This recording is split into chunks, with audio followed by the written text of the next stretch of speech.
Alice Through the Mirror. Written by Lewis Carroll. 1. The House of the Mirror. There is certainly one thing we are quite sure of, and that is that the white kitten had absolutely nothing to do with all this entanglement. It was entirely the fault of the black kitten. Indeed, during the last quarter of an hour, the old cat had subjected the white cat to a very rigorous cleaning operation, and it must be admitted that she was holding up quite well. So it is clear that this could not cause the misfortune. The way in which Dina washed her little ones' faces was as follows. First she held the victim firmly with one leg and then ran the other across his face, only against the nose, and at this very moment, as I said before, was deeply dedicated to the white kitten, who let himself be made almost without moving and still trying to purr, no doubt because he thought that all this would be done for his good. But the black kitten had already been dispatched by Dina earlier that evening, and so it happened that, while Alicia was huddled in the corner of a large couch, talking to herself between asleep and awake, that little Menino had been weeping from the suffering. With the delight of a great game of ball at the cost of the ball of wool that Alice had been trying to coil, and which now had rolled so much from one side to the other that it had all undone and ran, in knots and tangles, all over the carpet of the fireplace, with the kitten in the middle running after his own tail. "Oh, but how terrible is this creature!" exclaimed Alice, holding the kitten and giving it a little kiss so that it would understand that it had fallen into disgrace. "The thing is that Dina should teach them better manners." "Yes, ma'am, you should have educated them better, Dina. And I think you know," he added, giving the old cat a reproachful look and speaking as severely as he could, and then he climbed up into his chair carrying the kitten and the wool thread to start rolling again. But she did not move too fast, as she only talked, sometimes with the cat and sometimes with herself. The kitten sat down, very restrained, on his lap, pretending to follow carefully the progress of the winding, extending from time to time a little leg to touch the ball very delicately, as if he wanted to lend a hand to Alicia in her work. "Do you know what day it will be tomorrow?" began to say Alicia. "You would know if you had peered out the window with me, only since Dina was washing you, you couldn't do it. I've been watching the boys gather firewood for the fire, and you don't know what kind of firewood is needed, Kitty. But it was so cold and snowing that they had to leave it. Don't worry, Kitty, we'll see the bonfire tomorrow." At this point, Alice thought of giving the cat 2 or 3 twists around its neck to see how it would fit, and this produced such a mess that the ball fell out of her hands and rolled down the floor, leaving behind it unwound meters and meters. "You know I'm really mad at you, Kitty?" Alicia continued when she could get back into the chair. "When I saw all the antics you had been doing, I was about to open the window and put you out of your feet in the snow. And well deserved that you had it, of course, loving prick. Look, what are you going to say now so that I don't give you?" "Do not interrupt me." Alice attacked him at once, threatening him with a finger. "I will list all your faults. First, you screamed twice while Dina was washing your face this morning. You will not pretend to deny it, so fresh that I heard you well." "What are you saying?" Making it sound like the kitten was talking to him. "Did he screw up your eye?" "Well, that was also your fault, for not closing your eye. If you had not been committed to keep it open, nothing would have happened to you, yeah. And enough excuses. Listen well. Second fault, when I put Snow over her milk saucer, you went and grabbed her by the tail so she couldn't drink it." "How? That you were very thirsty? Well, and she is not?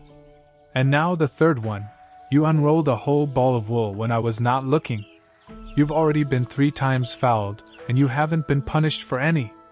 Well, you know that I am reserving all the punishments for the Wednesday of next week." "And what would happen if I were to accumulate all my punishments?" she continued saying, speaking more to herself than with the cat. "What would they do at the end of the year? They would have no choice but to send me to jail, I suppose, the day that they all touch me together. Or if not, let's see, suppose I had been punished every time to stay without dinner. Then when the terrible day came when it was my turn to fulfill all the punishments, I would have to be left without dinner 50 meals. Well, I don't think that's very important to me. Rather than having to eat them all at once. Do you hear the snow hitting the window panes, kitten? What a nice and soft sound. It's like they're kissing the glass on the outside.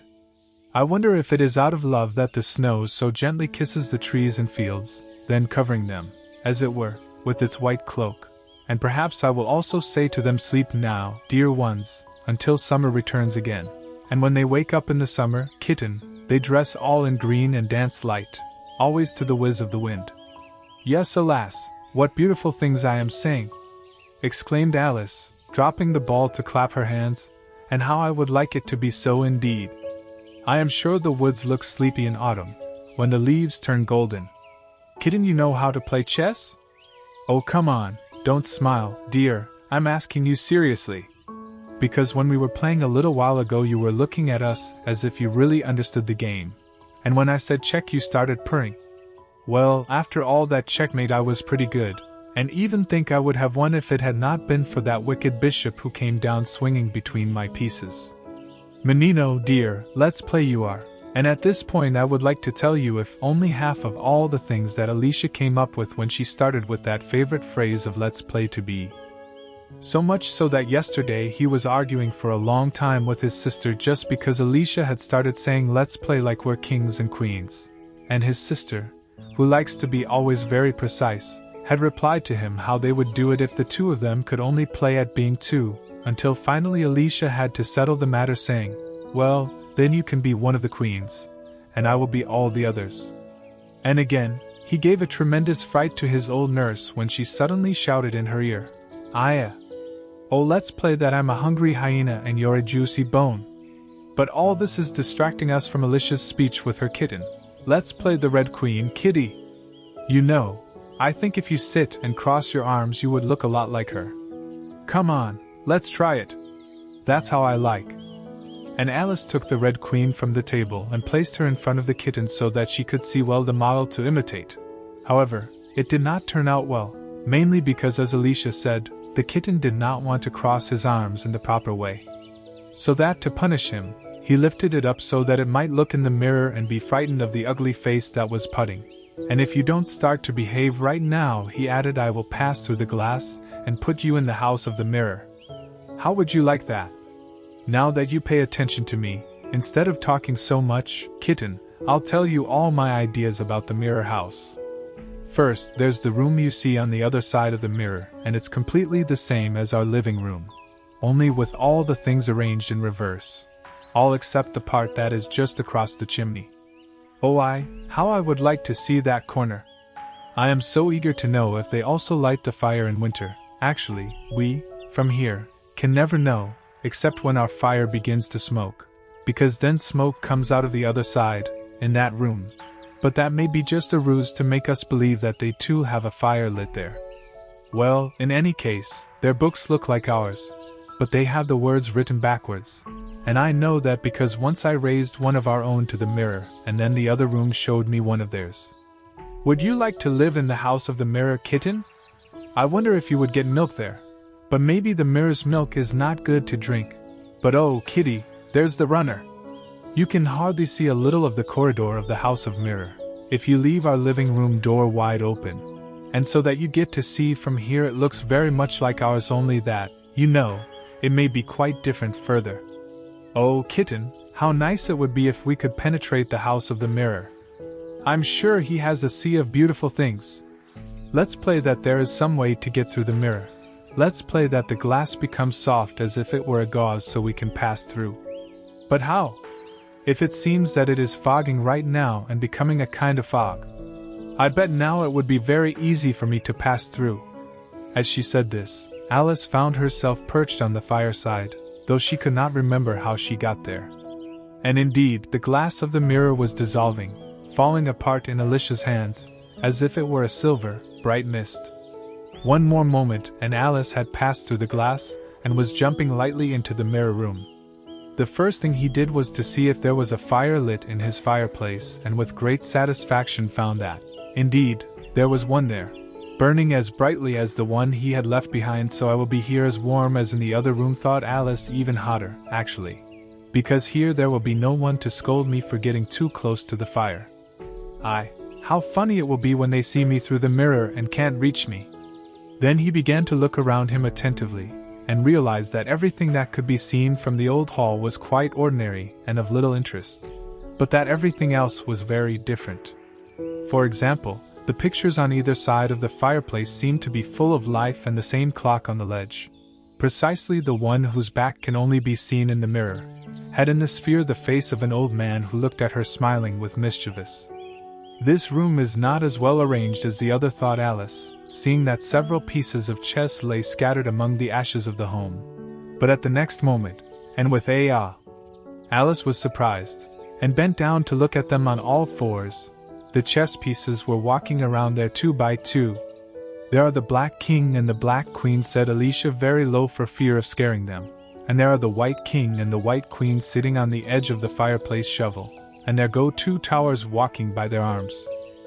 I don't think they can hear me, Alicia continued, and I'm almost sure they can't see me. I feel like I'm somehow becoming invisible. At that moment something on the table behind Alicia began to give a sharp squeal. Alicia turned her head just in time to see one of the white pawns rolling over the top and initiating a remarkable tantrum. Watched him with great curiosity to see what would happen next. That's my baby girl's voice, cried the White Queen, as she rushed to where her creature was, giving the king a kick so violent that he threw it rolling through the ashes. My precious Lily! My imperial Menina! And began to climb as far as I could by the fire guard of the fireplace. Imperial nonsense! The king moaned, rubbing his nose, which had been bruised when he fell, and of course he was entitled to be a little irritated with the queen, for he was covered in ashes from head to toe. Alice was very anxious to be of some use, and seeing that the poor little girl they called Lily was about to give her an attack by force of vociferer, she hastened to help the queen. Holding her by the hand and lifting her up, she placed her on the table next to her noisy little girl. The queen was stunned by the shock.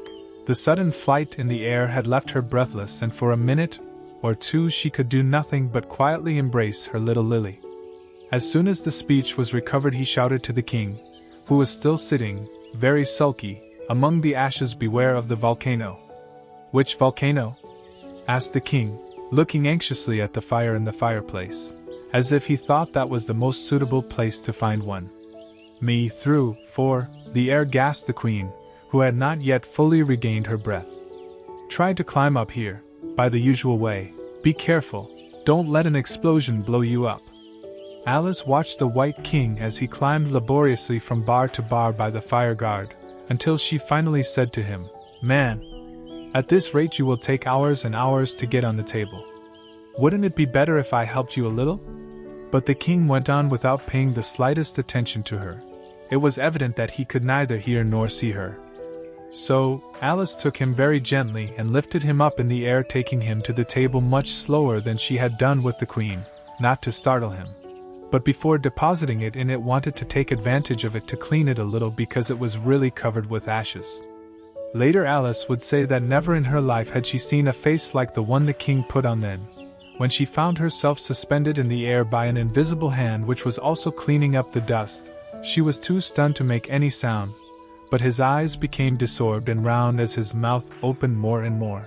Alice's hand began to tremble with laughter from seeing him like this, and he was about to drop it on the ground. Oh, for God's sake, don't make that face, friend, he exclaimed, forgetting completely that the king could not hear her. You're making me laugh in such a way that I can barely hold you by the hand. And don't open your mouth so much that it's going to fill with ashes. Wow! It looks pretty clean now, he added as he straightened his hair and laid it down beside the queen. The king immediately fell on his back and stood as still as he could. Alice was then alarmed a little at the consequences of what she had done, and began to walk around the room to see if she could find some water to sprinkle. The only thing he could find, however, was a bottle of ink, and when he returned with it to the king's place he found that he had already recovered and was talking to the queen. Both whispered in fear, and so quietly that Alice could hardly hear what they were saying. The king was then saying to the queen, I assure you, my dear, that my whiskers were frozen. To which the queen replied, But you have no mustache. I will never forget, never, the king continued, the horror of that dreadful moment. You will see how well you forget, agreed the queen, if you do not write a memo of the event soon. Alice watched with great interest as the king took a huge notebook out of his pocket and began to write on it. She had an irresistible idea, and giving in to temptation, took the end of the pencil, which extended well beyond the king's shoulder, and began to force her to write what she wanted. The poor king, looking with considerable bewilderment and displeasure, tried to fight with the pencil for some time without saying anything, but Alice was too strong for him, and finally he panted, "Dear, I think I'll have no choice but to get a less thick pencil. I can't get by with this one, who starts writing all sorts of things that don't answer my intention." "What kind of things?" interrupted the queen, examining the notebook above, in which Alice had noted the white horse as slipping down the iron of the fireplace. "Its balance leaves much to be desired." That does not answer at all to your feelings." A book lay on the table, near where Alicia was, and while she kept watching closely the king, for she was still a little worried about him and had the inkwell at hand to throw it on her in case he gave another blow-up, started to browse through it to see if he could find any paragraphs that I could read. "Well, it actually seems to be written in a language I don't know," she told herself. For some time he was trying to decipher this passage, until at last he came up with a luminous idea. "Of course, I am as it is a book of the mirror. Therefore, if I place it before the mirror, the words will be put right. Y este fue el poema que Alicia leo entonces, Galimatazo brillaba, brumeando negro, el sol, agiliscosos gyroscopan los limazones bannerando por las vaperas lejanas, mimosos esi fruncian los borogobios mientras el momio rontas mergeflaba. Beware of the jabberwock, my son! Beware of the grinding teeth and the tearing grips. Oh, take care of the jubojubo bird and don't be caught by the frosty zamarajo." Brave wielded the vorpal gladio. To the host Manzona he rushed without rest, then rested under the tree of the tantum and remained contemplating. And so, as he lobbied for Sudo, "You have the Galimatazo, fire in your eyes, which rises smelling from the Turgle forest and comes hurrying and purging. Zis, wham and wham!" Again and again he shook the vorpal gladio. Well dead he left the monster, and with his head he came back triumphant galloping. "And I'm dead? To the Galimataz? Come into my arms, smiling lad. What a fragrant day! Jujuruju! J. He laughed, overflowing with joy. Pero bramiabaya negro el sol agiliscosos gyroscopan los limazones bannerando por las vaperas lejanas, mimosos esi fruncian los borogobios mientras el momio rontas necrofaba. Mi paris muy bonito dijo Alicia cuando lo hubo terminado, solo que es algo difícil de comprender." As we will see, Alicia did not like to confess, and even having to recognize herself, that she could not find her feet or head in the poem. "It's like my head is filled with ideas, I just can't tell which ones. In any case, what is clear is that someone has killed something. But whoa! If I don't hurry, I'll have to turn around and look in the mirror before I can see what the rest of this house looks like. And LT, let's go first to the garden." She exhaled out of the room and ran down the stairs, though, on reflection, not that she was running, but it seemed as if she had invented a new way to descend quickly and rapidly down the stairs. As Alice told herself, he could just put his fingertips on the handrail and float down gently without even touching the steps. Then she floated down the hall and would have continued, leaving by the garden door, if she had not grabbed the jam. So much floating was making her dizzy, a little, so she noticed with satisfaction that she had started to walk in a natural way. 2. The Garden of Living Flowers. "Well, I will see much better how the garden," said Alice, "if I can climb to the top of that hill. And here I see a path leading straight up there." "Well, which is straight, certainly not going," said when walking a few meters he found that he was giving all kinds of turns and revolts dash. "But I guess he will get up there in the end. But what turns will this road take? Nor was it a corkscrew. Well, at least by this curve it seems to go towards the hill. But no, it's not. This way I'm going straight back to the house. Well, then I'll try the other way." And so he did, wandering from one side to the other, trying for a curve and then another, but always ended up in front of the house, whatever he did. Even once, when he turned a corner faster than the others, he hit the wall before he could stop. "It will not help her to insist," said Alicia, looking at the house as if it were arguing with her. "Of course I don't think about going back in there now, because I know that if I did I would have to cross the mirror, go back to the room, and then my adventures would be over. So he turned his back on the house with the greatest determination, and tried again to get away by the path, determined to continue in that direction until he reached the hill. For a few minutes everything seemed to be going well, and was just saying "this time I did," when suddenly the road turned suddenly, with a jolt, as Alicia described later, and at the same time found himself walking straight towards the door. "But what a mess!" he exclaimed. "I have never in my life seen a house so much in the way of one. What a nuisance!" And yet there was the hill, in full view of Alice, so that she could not but start again. This time the path led her to a large flower bed, lined with daisies, with a guava planted in the middle.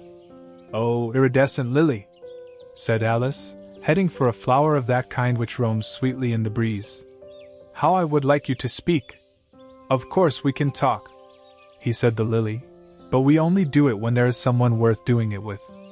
Alice was so stunned that she could not say a word for some time. The astonishment left her speechless. At the end, and as the lily continued to flutter softly, he decided to say in a very shy voice, almost a whisper, "And can the other flowers also speak?" "As well as you," the iris replied, "and certainly higher than you." "It's not our place to speak first, is it?" said the rose dash. "But I was wondering when you were going to talk once, because," he said, "by the face that has, this girl should not lack the brain, although it does not seem very smart. You have the right color anyway, and that is, after all, what matters most." "It does not matter to me what color it may have," he remarked the lily. "What is a pity is that it does not have the petals a little more wavy, because it would be much better." Alicia was not liking so much criticism, so she started asking them things. "Don't you guys be afraid to be standing here alone without anyone to take care of you. That's why the tree is there in the middle," he pointed to the rose. "What would it be for?" "But what could I do at a moment of danger?" Alicia continued to ask. "I could bark," answered the rose. "Ladra wow wow!" exclaimed a daisy. "That's why they call it guava." "You didn't know that?" exclaimed another daisy, and they all began to shout at once, arming themselves with a deafening gargle of sharp little voices. "To shut you all!" shouted the iridescent lily, nodding passionately from side to side and trembling with vehemence. "They know I cannot reach them." He sighed, very excited, bowing his head towards Alice, who otherwise would already see what is good. "Don't mind," said Alice in a conciliatory way, to reassure him. And leaning over the daisies, which were just beginning to roar again, he whispered to them, "If you do not shut up at once I will tear you all away." In a moment the silence was made and some of the pink daisies became livid. "So I like it," he approved the lily. "Those daisies are the worst. When one starts talking, they break all at once to squeal in such a way that it is like to wither." "And how come you all can talk so sweet?" asked Alice, hoping to put the lily in a good mood with the compliment. "I've been to many gardens before this one, but none where the flowers could talk." "Place the palm of your hand on the bed of earth of our massif," ordered the lily, "and then you will understand why." So did Alice. "The earth of this bed is very hard," he said, "but I still don't see what that has to do with it." In most gardens, the lily explained, the earthen beds are so moles that the flowers become tender. That seemed to Alice an excellent reason, and she was very pleased to meet her. "I would never have thought of it," she said admiringly. "In my opinion, you have never thought of anything," the rose said with some severity. "Never have I seen anyone who looked more stupid," said a violet in such a sudden way that Alice gave a ricochet, for up to that moment she had not uttered a word. "Shut up!" cried the iridescent lily. "As if you ever saw anyone! With your head always so concealed between the leaves, you are always snoring, and you know what is going on in the world less than a cocoon. Is there by chance someone else like me in the garden?" asked Alice, preferring not to be aware of the rose's comment. "Well, there's another flower that moves through the garden like you," this one answered him. "I wonder how you manage it." "You are always wondering something," the iridescent lily scowled. The violet continued, "But it has a more dense corolla than yours." "Does he look like me?" asked Alice vividly, for the thought had passed through her mind that there might be another girl like her in that garden. "Well, the other has a body as badly made as yours," he explained the rose, "but it is more incarnate, and with petals somewhat shorter, I think. It has them well collected, like those of a dahlia, added the iridescent lily, not falling unorderly, like yours. But we already know it's not your fault, he generously inserted the rose. We already see that you are starting to become loose, and when that happens, you can't help but disorderize the petals a little. Alicia did not like the idea, so to change the subject of conversation she continued asking, "And does he ever come here?" "I'm sure you'll see her soon," the rose assured him. "She's one of those types that has 9 points, you know." "And where does she take them?" asked Alice with some curiosity. "Well, around the head, naturally," replied the rose. "I was wondering why you don't have a few too. I thought that's how it should be as a general rule." "There he comes!" cried a night spur. "I hear his footsteps, pum, pum, advancing along the path." Alice looked around anxiously and found herself the Red Queen. "Well, she has grown," was her first remark, for, indeed, when Alice saw her first among the ashes of the fireplace she would have been no more than 3 inches tall, and now, she is here with half a head more than Alice herself. "That's due to the fresh air," explained the rose, "to this wonderful air we have out here." "I think I will go to her," said Alice, because although the flowers certainly had their interest, it seemed to her that it would bring much more to talk with a real queen. "You will never succeed," said the rose. "If you asked me, I would advise you to try to go in the opposite direction." This seemed to Alice a real nonsense, so that without deigning to answer anything immediately directed to the queen. He had not done so, and to his great surprise he lost sight of her immediately, and found himself walking again toward the door of the house. With no little irritation he undid the path, and after searching for the queen everywhere, he ended up seeing her at a good distance from her. He thought that this time he would try to follow the advice of the rose, walking in the opposite direction. This gave him an excellent result, for he had barely tried to get away for about a minute. He met face to face with the Red Queen, and also in full view of the hill that he had so longed to reach. "Where are you from?" the queen asked.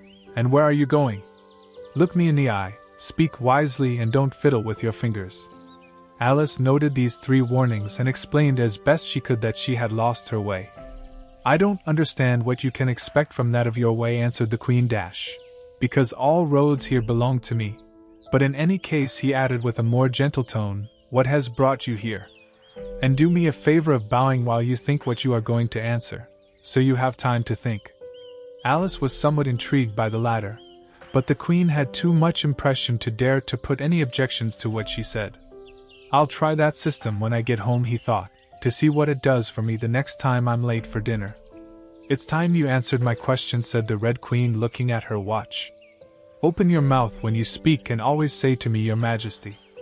"I just wanted to see what this garden was like, so please, Your Majesty, that's how I like it," declared the queen by patting her on the head, which Alice did not like at all. "Although when I hear you call this garden, I have seen gardens whose side this would seem nothing more than a wasteland."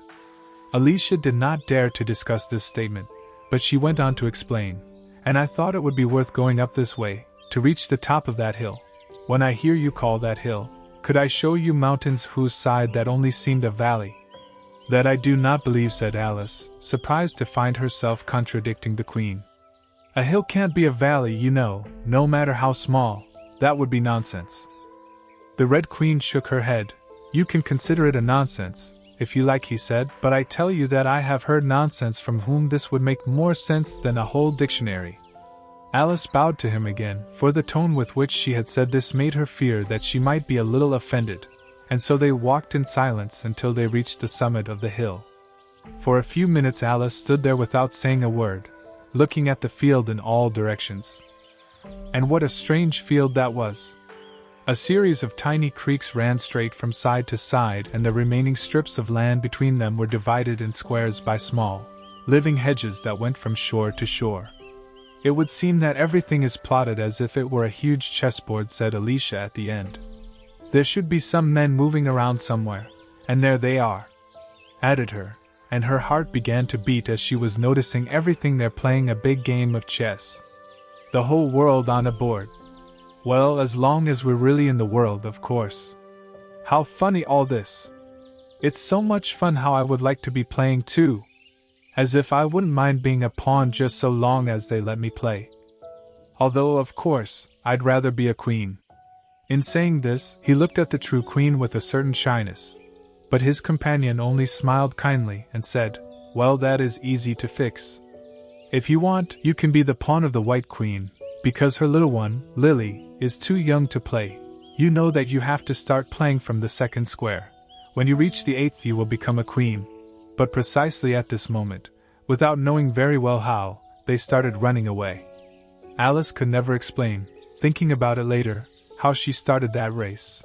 All she remembered was that they ran by the hand and that the queen ran so fast that it was the only thing Alicia could do to not separate from her. And yet the queen was only pulling her, shouting to him, "Faster, faster." And though Alicia felt she simply could not run any faster, she lacked the breath to tell her. The most curious thing of all is that the trees and other objects that were around them never varied from place. No matter how fast they ran, they could never pass a single object. "Will all things move with us?" asked the puzzled Alice. And the queen seemed to read her thought, for she shouted, "Faster! Don't try to speak!" And not that Alicia was ready to try, she felt as if she would never be able to speak again in her whole life, so breathless she felt. And yet the queen continued to yell, "More! Faster!" and dragged her in volantes. "Are we getting there?" Alice finally managed to ask. "Arriving yet?" repeated the queen. "But we have already left him behind more than 10 minutes ago. And faster than that." And they continued running for some more time, in silence, and at such a speed that the air whistled into Alice's ears and seemed to want to pull all the hairs out of her head, or so it seemed to Alicia. "Now, now!" cried the queen dash. "Faster, faster!" And they went so fast that at the end it seemed as if they were slipping through the air, barely touching the ground with their feet, until suddenly, when Alicia thought she was no longer able to do so, they stopped and found herself sitting on the floor, dizzy and almost unable to breathe. The queen leaned against the tree trunk and said to her kindly, "You can now rest a little." Alice looked around with great surprise. "But how? It seems we have been under this tree all the time. Everything is the same as before." "Of course," agreed the queen. "And how else?" "Well, what is in my country," said Alicia, still panting quite a bit. "When you run as fast as we have been doing and for some time, you usually get somewhere else. A rather slow country," replied the queen. "What is here, as you see, it takes running as fast as one can to stay in the same place. If you want to get somewhere else, you have to run at least twice as fast." "No, thank you. I wouldn't like to try," Alicia begged. "I'm very comfortable here. Only that I am so hot and thirsty." "I know what you need," the queen declared willingly, taking a little box out of her pocket. "Would you like a biscuit?" Alicia felt it would be impolite to say no, although she had not wanted it at the time. So he accepted the offer and ate the cookie as well as he could, and how dry it was! He did not think that he was so close to drowning in all the days of his life. "Well, while you are refreshed," the queen continued, "I will take a few distances." And taking a measuring tape from his pocket, he began to mark the ground, placing wooden blocks as clams here and there. "When I have advanced 2 meters," he said, putting a picket to mark that distance, "I will give you the instructions that you must follow. Do you want another cookie?" "Oh no, thank you," answered Alice. "I have more than enough with one." "You've had your thirst then, eh?" said the queen. Alice did not know what to say, but fortunately it did not seem that the queen expected an answer, for she continued, "When I have advanced 3 meters, I will repeat them to you, lest you forget. When I get to the 4th, I'll say goodbye. And when I'm past the 5th, I'll leave." By then the queen had all the pickets in place. Alice followed very carefully as she returned to the tree and began to walk carefully along the marked row. When he got to the picket line that marked the 2 meters, he turned around and said, "A pawn can move 2 squares forward on his first move, you know. So you'll be very fast through the 3rd box. I suppose you'll be on the train, and you'll find yourself in the 4th before too long. Well, that box is from Tweedledum and Tweedledee. In the 5th box there's almost nothing but water. The 6th belongs to Humpty Dumpty. But you don't say anything?" I didn't know that I had to say anything, for now, hesitated Alice, intimidated. You should have said, scolded the Queen in a very severe tone, but how kind are you to tell me all these things? Well, we'll assume you said it. The 7th box is all a forest, but one of the horses will show you the way, and in the 8th we will be queens all together, and everything will be parties and fairs. Alicia stood up, bowed and sat down again. Upon reaching the next picket line, the Queen turned again and this time said to her, "Speak in French when you do not remember any words in Spanish. Remember well to walk with your toes pointed out, and never forget who you are." This time he did not wait for Alice to bow again, but walked lightly towards the next picket line, where he turned back a moment to say goodbye and hurried on to the last one. Alicia never knew how it happened, but the thing is that just as the Queen reached the last picket line, she disappeared. Either because he had vanished into thin air, or because he had run quickly into the forest, and if he can run, thought Alice, there was no way to guess. But the fact is that he had disappeared, and Alicia remembered that she was now a pawn, and that soon the time would come for her to move on. 3. Mirror insects. Naturally, the first thing I had to do was get a panoramic view of the country I was going to travel through. This is going to be a lot like learning geography, thought Alicia as she stood on her toes, in case she could see something further. Main rivers, there are none. Main mountains, I am the only one, but I do not think it has a name. Major populations, but what can be those bugs that are making honey down there? They can't be bees, because no one has ever heard that you can see a bee a mile away. And so he stood for some time, contemplating in silence one of them who was straining among the flowers, inserting his trunk into them. As if it were a common bee, thought Alice. However, it was anything but a common bee. In reality, it was an elephant. He could, and soon found Alice, being amazed. And what a huge size of flowers, was the next thing that came to him. They must be something like homeless huts, placed on a stem, and what quantities of honey they will have inside. I think I'm going down there but no, I don't need to go right now, he continued, holding back just in time not to start running downhill, looking for an excuse to justify his sudden fears. Wouldn't it be wise to show up among those beasts without a good branch to scare them off? And what I'm gonna laugh when they ask me if I liked the ride and answer them, oh, yes, I had a great time. And here he made that favorite moan that always he did with his head. Only it was so dusty, and so hot, and the elephants got so heavy. It would be better if I went down the other side, he said after a while of thinking about it, that the elephants will have time to visit later. Besides, I'm so eager to get to the 3rd box. So with this excuse he ran down the hill and jumped across the first of the 6 streams. "Tickets, please?" asked the inspector, sticking his head out of the window. At once everyone was showing them. They were about the same size as people and certainly seemed to occupy all the space inside the wagon. "Come on, girl. Show me your ticket," said the inspector, looking angrily at Alice. And many other voices all said to one, as if it were the chorus of a song, thought Alice. "Allah, child! Oh, don't make him wait, his time is worth £1,000 per minute." "I'm sorry to say I don't have a ticket," Alice excused herself with her voice altered by fear. "There was no ticket office in the place from which I come." And again the chorus of voices resumed, "There was no room for a ticket office in the place from which he comes. The land there is worth £1,000 per inch." "Don't give me those excuses," said the inspector. And again the chorus of voices resumed its song. "The driver of the locomotive, as if the smoke he throws out alone is worth £1,000 a breath." Alice said to herself, well, then it is not worth saying anything. This time the voices did not croon anything, since I had not spoken, but to Alicia's great surprise what they did was think in chorus. And I hope you understand what that means, because I must confess that what I do not know. So much better not to say anything. The language is already £1,000 a word.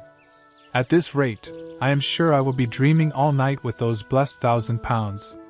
Oh, I know, thought Alice.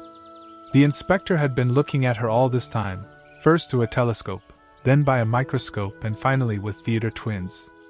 To finish, he said to him, "You are traveling in the opposite direction," and left, closing the window. Such a little girl, said a gentleman who was sitting opposite Alice, and he was all dressed in white paper, should know the direction she is going, even if she doesn't know her own name.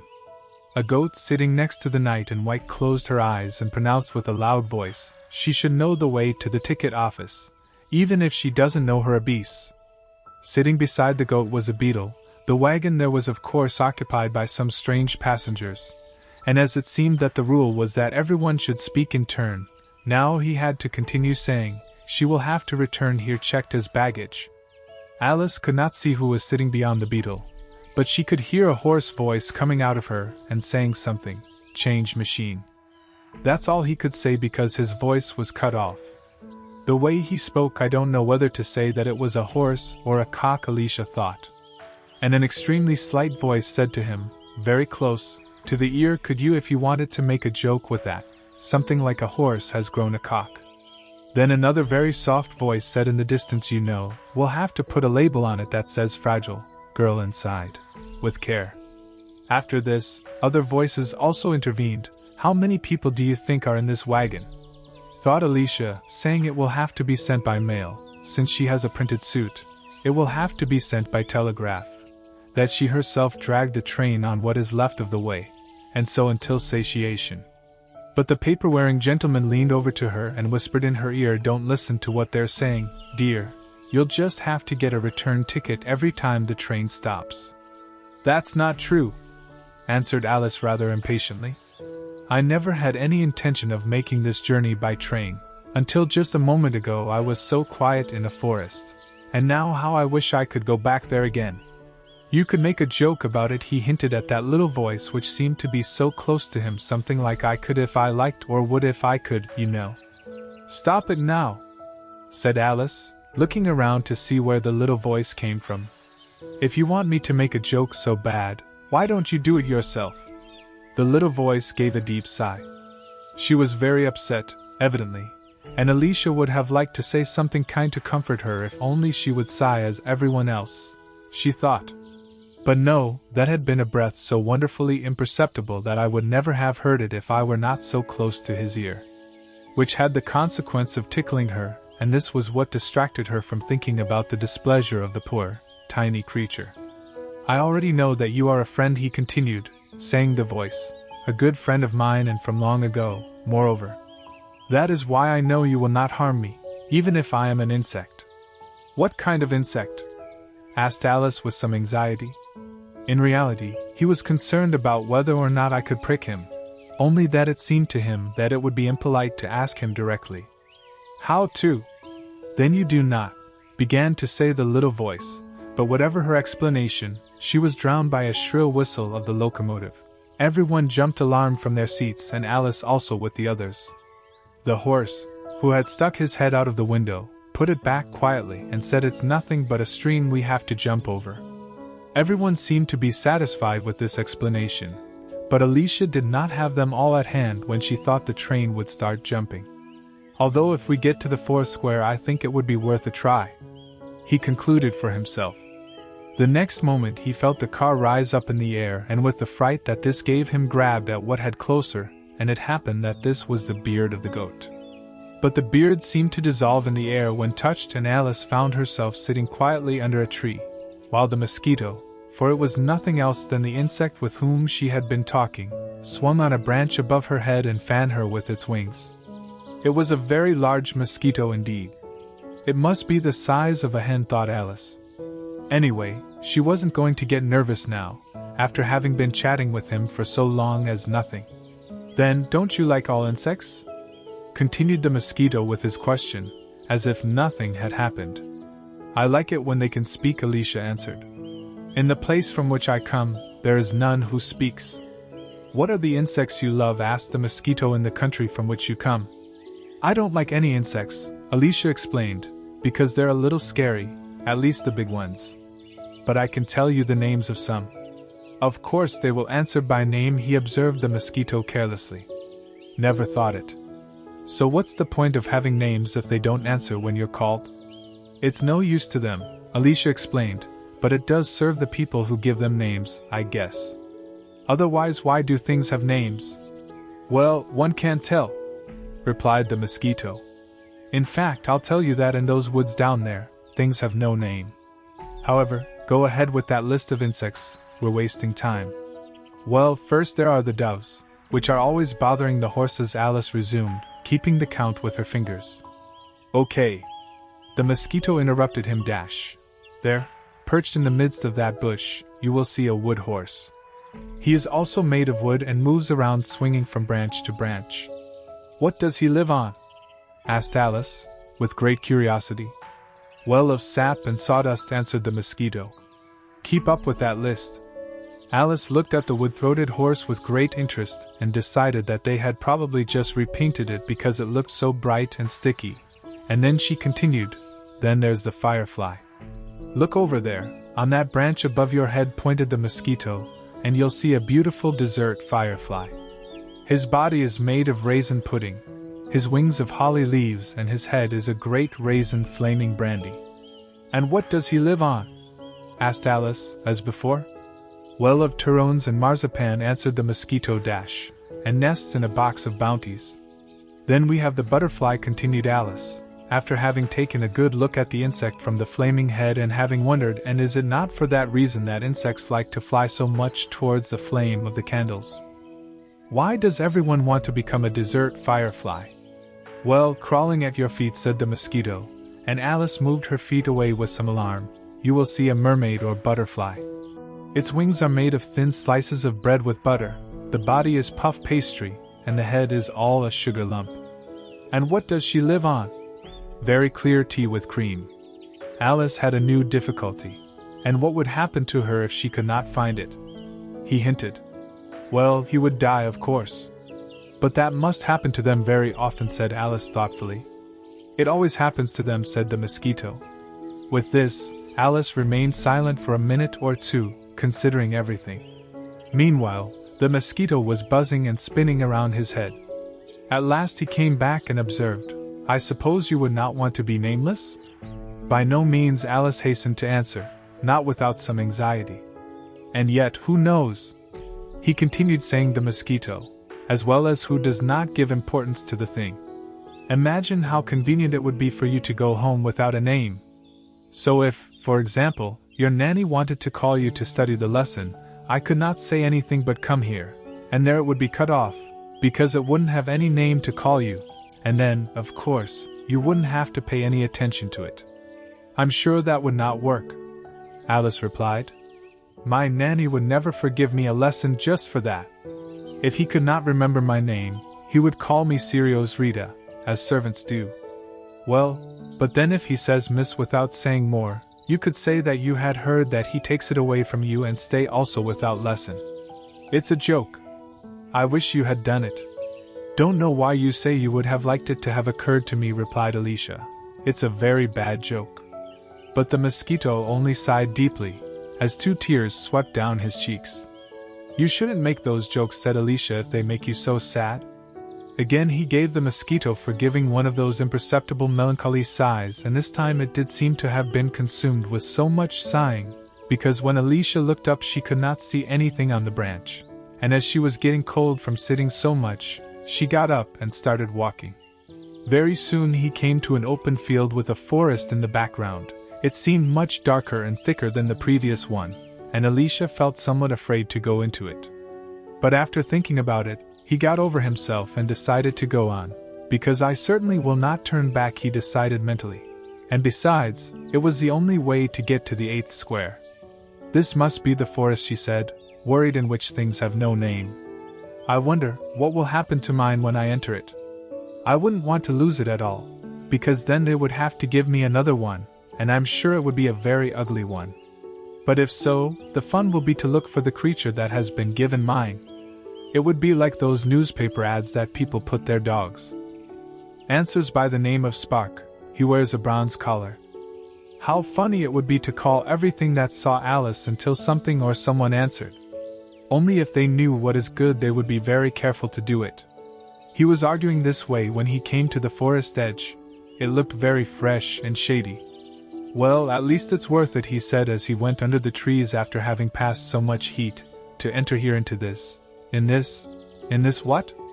he repeated, quite surprised that he could not remember what it was called.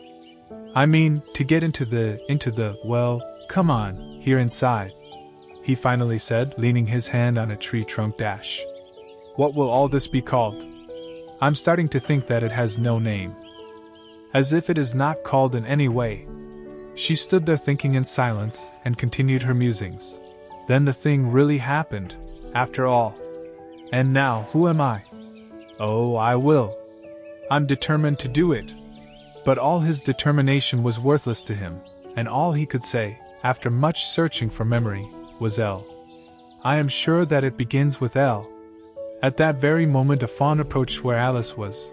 He stared at her with his tender eyes and did not seem to be scared at all. Come on. Come here. Alice called him, reaching out and trying to caress him. But the fawn was a little scared, and a few steps away he stared at her. What is your name?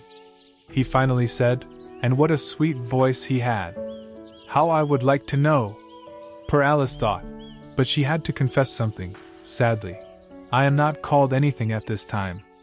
Think again, insisted the fawn, because that's not good. Alicia thought, but she couldn't think of anything. Please, would you tell me your name? He begged shyly. I think that would help me a little bit to remember. I will tell you if you come with me a little further, answered the fawn, because here I can't remember. So they walked together through the forest, Alice tenderly hugging the soft neck of the deer until they reached another open field. But just as they left the forest, the deer jumped up in the air and shook off Alice's arm. I am a deer, yelled jubilantly Dash, and you? Woe to me! If you are a human creature! An expression of dread clouded the beautiful brown eyes and instantly left the stampede. Alicia stood looking where she was running, almost to break into tears, such was the grief that had caused her to lose so suddenly a travel companion so loving. In any case, he said, at least I remember my name now, and that comforts me a little, Alicia. Alicia, and I will not forget. And now, let's see which of those indicator posts I have to follow. Where shall I go? It was not too difficult a question to solve, for there was only one road through the forest, and the two poles pointed with the indices of their two indicator hands in the same direction. I will decide, said Alice, when the road forks and points in opposite directions. He continued on, walking and walking, for a long time, and yet every time the road was bifurcated, he always found himself with the same indicators, the indices of their respective hands pointing in the same direction. One said, to the house of Tweedledum, and the other, to the house of Tweedledee. I am beginning to believe, Alice said at last, that they live in the same house.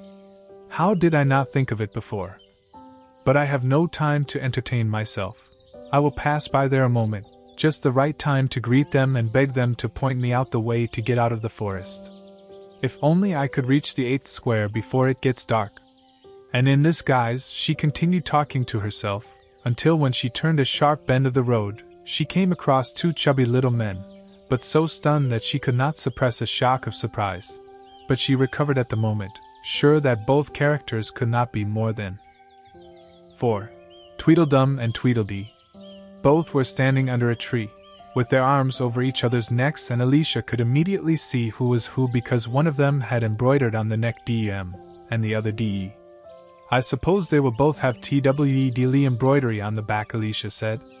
They were so quiet that Alicia forgot they were alive and was about to turn them around to see if they had the letters TWEDLE embroidered on the back of their necks, when she was startled to hear a voice coming from the DM mark. If you think we're wax figures, he said, you should pay the entrance fee, you know. Wax figures are not there for nothing. Not at all. But on the contrary, interjected the marking DE. If you think we're alive, you should talk to us. You can be sure that I am very sorry. That was all Alicia could say, for the words of an old song were insinuating themselves in her mind with the insistence of a ticking clock, so that she could not avoid repeating it aloud. Tweedledum and Tweedledee decided to fight a duel, for Tweedledum said that Tweedledee had spoiled his nice new rattle. Then came down a monstrous crow, blacker than an entire barrel of tar, and our heroes were so frightened that they forgot all their duels. I know what you are thinking, said Tweedledum, but it is not as you think. By no means. On the contrary, continued Tweedledee. If it had been so, then it would be, and if it was so, perhaps it would be. But as it was not so, neither is it. It is logical. I was thinking, said Alicia very politely, what the best way out of this forest would be.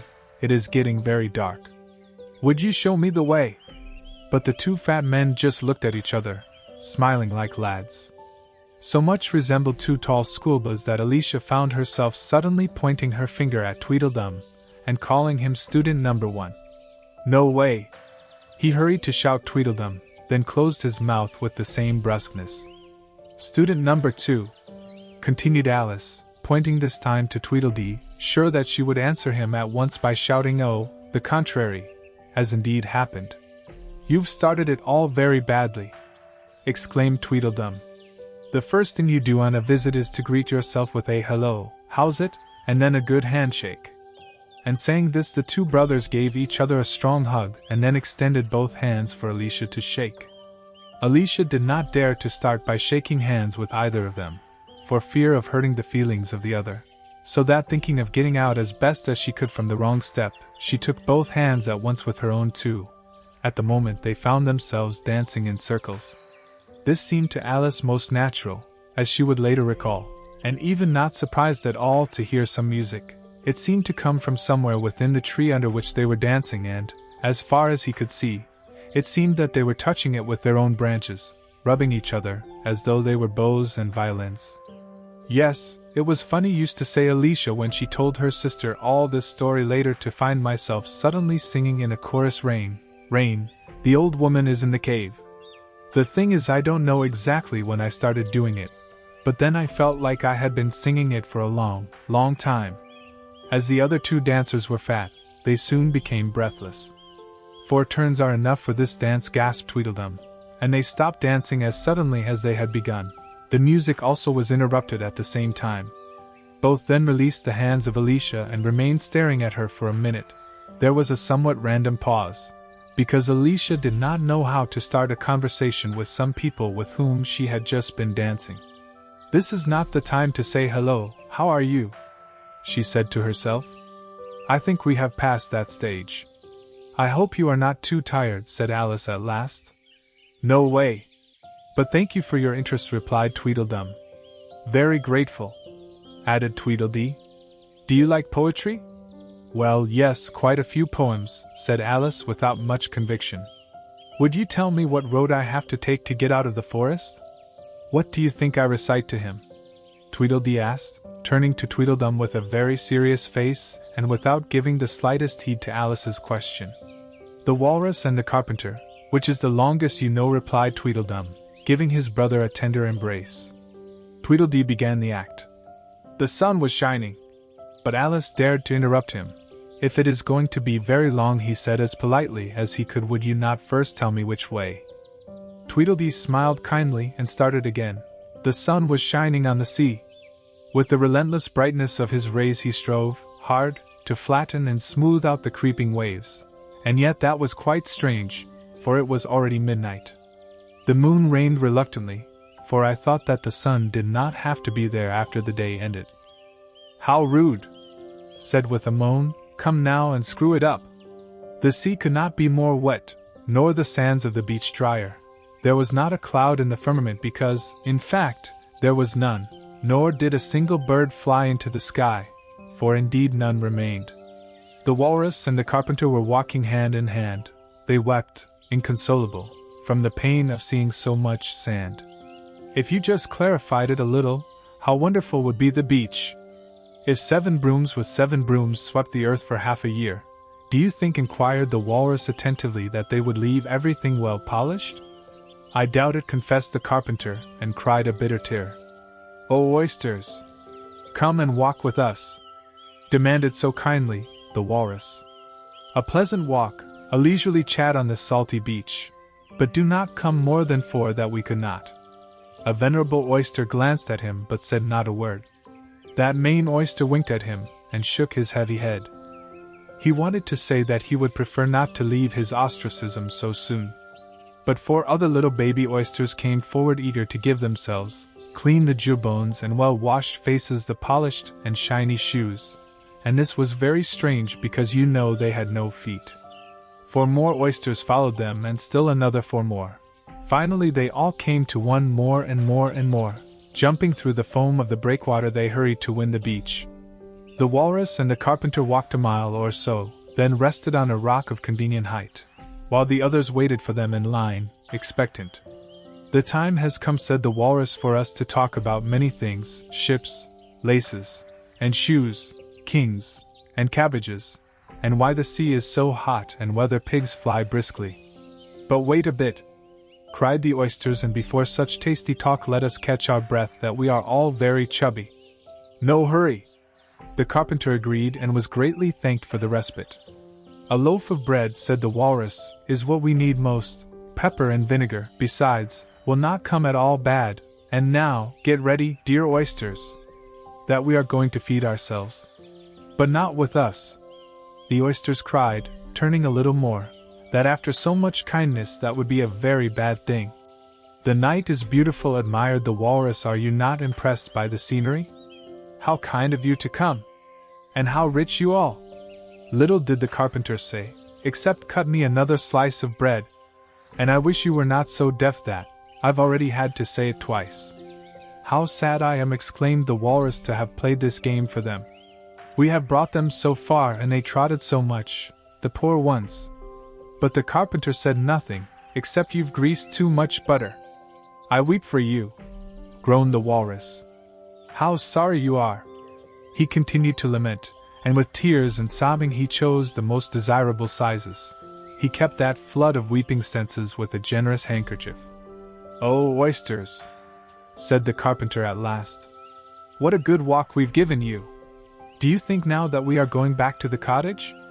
But nobody answered him, and this was not strange, because they had all been eaten. Of the 2 I like the walrus, said Alicia, because at least that one had a little pity for the poor oysters. Yes, but instead, he ate more oysters than the carpenter, corrected Tweedledee. It turns out that covering himself with the scarf was going to eat them without the carpenter being able to count them, otherwise. That is wrong, exclaimed Alice indignantly. In that case, I like the carpenter better, as long as he has not eaten more oysters than the walrus. But instead she swallowed all that she could, Tweedledum said. The dilemma left her very puzzled. After a pause, Alice concluded, well, they were both very bad guys. But in saying this she restrained herself, somewhat alarmed to hear something that sounded like the wheezing of a large locomotive in the forest surrounding them, although what Alicia really feared was that it was some fierce beast. By any chance, are there lions or tigers nearby? He asked shyly. It's no more than the Red King who is snoring, explained Tweedledee. Come, let's see, the brothers exclaimed, and taking each one of Alice's hands they led her to where the king was. Don't you think it is precious? Said the Tweedledum. Alice could not say it honestly. The king was wearing a large sleeping cap with a tassel at the tip, and was twisted up, forming like a clumsy lump. He snored so loudly that Tweedledum observed, as if his head were going to blow off at each snore. It seems to me that he will catch a cold if he is still lying there on the wet grass, said Alicia, who was a very prudent and considerate girl. Now he is dreaming, said Tweedledee, and you don't know what he's dreaming? Well, you must, Alice replied. No one could guess. Go, for if he is dreaming of you, cried Tweedledee, clapping in applause at his triumph. And if I stopped dreaming of you, what do you think would happen to you? Well, you'd still be here so quiet, of course, said Alicia. Yes, that's what you would want, replied Tweedledee with great self-sufficiency. You wouldn't be anywhere. No, how are you nothing but a thing he is dreaming of? If this king here awakens us, added Tweedledum, you would be out, zap, like a candle. It is not true, exclaimed Alice, indignant. Besides, if I were but something he is dreaming of, I would like to know what you are. That, said Tweedledum. You have said it, exclaimed Tweedledee. So many voices were heard that Alice could not contain herself and said to them, Be quiet. You'll wake him up if you keep making so much noise. That should be seen. What is you of no use would talk about waking him, said Tweedledum, when you are but an object of his dream. You know perfectly well that you have no reality. I am real, Alicia insisted and began to cry. As much as you cry, you won't get any more real, Tweedledee remarked, and there's nothing to cry about. If I were not real, continued Alicia, half laughing through her tears, for everything seemed so ridiculous to her I could not cry as I am. Go! Well, won't you assume that those tears are real? Interrupted Tweedledum with the greatest contempt. I know they are saying nothing but nonsense, Alicia reasoned for herself, so it's a fool to make me cry. So that he dried his tears and continued to speak in the most cheerful and unconcerned tone possible. In any case, it would be better if I went out of the forest, for it is getting very dark. Do you think it will rain? Tweedledum opened a big umbrella and got under it, with his brother. Looking up, he replied, I don't think so, at least, it doesn't seem like it's going to rain in here. No way. But it may be raining out here? Well, if it pleases you so, said Tweedledee, as far as we are concerned, there is no reparation. On the contrary. What selfish types, thought Alice, and was about to give them a very dry good night, and turn their backs to leave when Tweedledum jumped from under the umbrella and grabbed her violently by the wrist. You see that? Asked him in a voice choked with anger and eyes that grew larger and more yellow at times, as he pointed with a trembling finger to a small white object lying under a tree. It is but a rattlesnake, said Alice after examining it carefully, but do not go to think that it is a rattlesnake. He hastily added, thinking that perhaps that was what excited him so much, it is nothing more than an old rattle, quite old and broken. I knew it! He knew it! Cried Tweedledum, and began to give tremendous tantrums and to pluck his hair by the fists. It's spoiled, of course. And as he said this, he looked at where Tweedledee was, who immediately sat down on the ground and tried to hide under the huge umbrella. Alicia took Tweedledum by the arm and tried to calm him down by saying, you mustn't be so angry at an old rattle. He's not old, cried Tweedledum, more furious still. It's new, I tell you it's new. I bought it yesterday, my nice new rattle. And his voice went up to a real loud.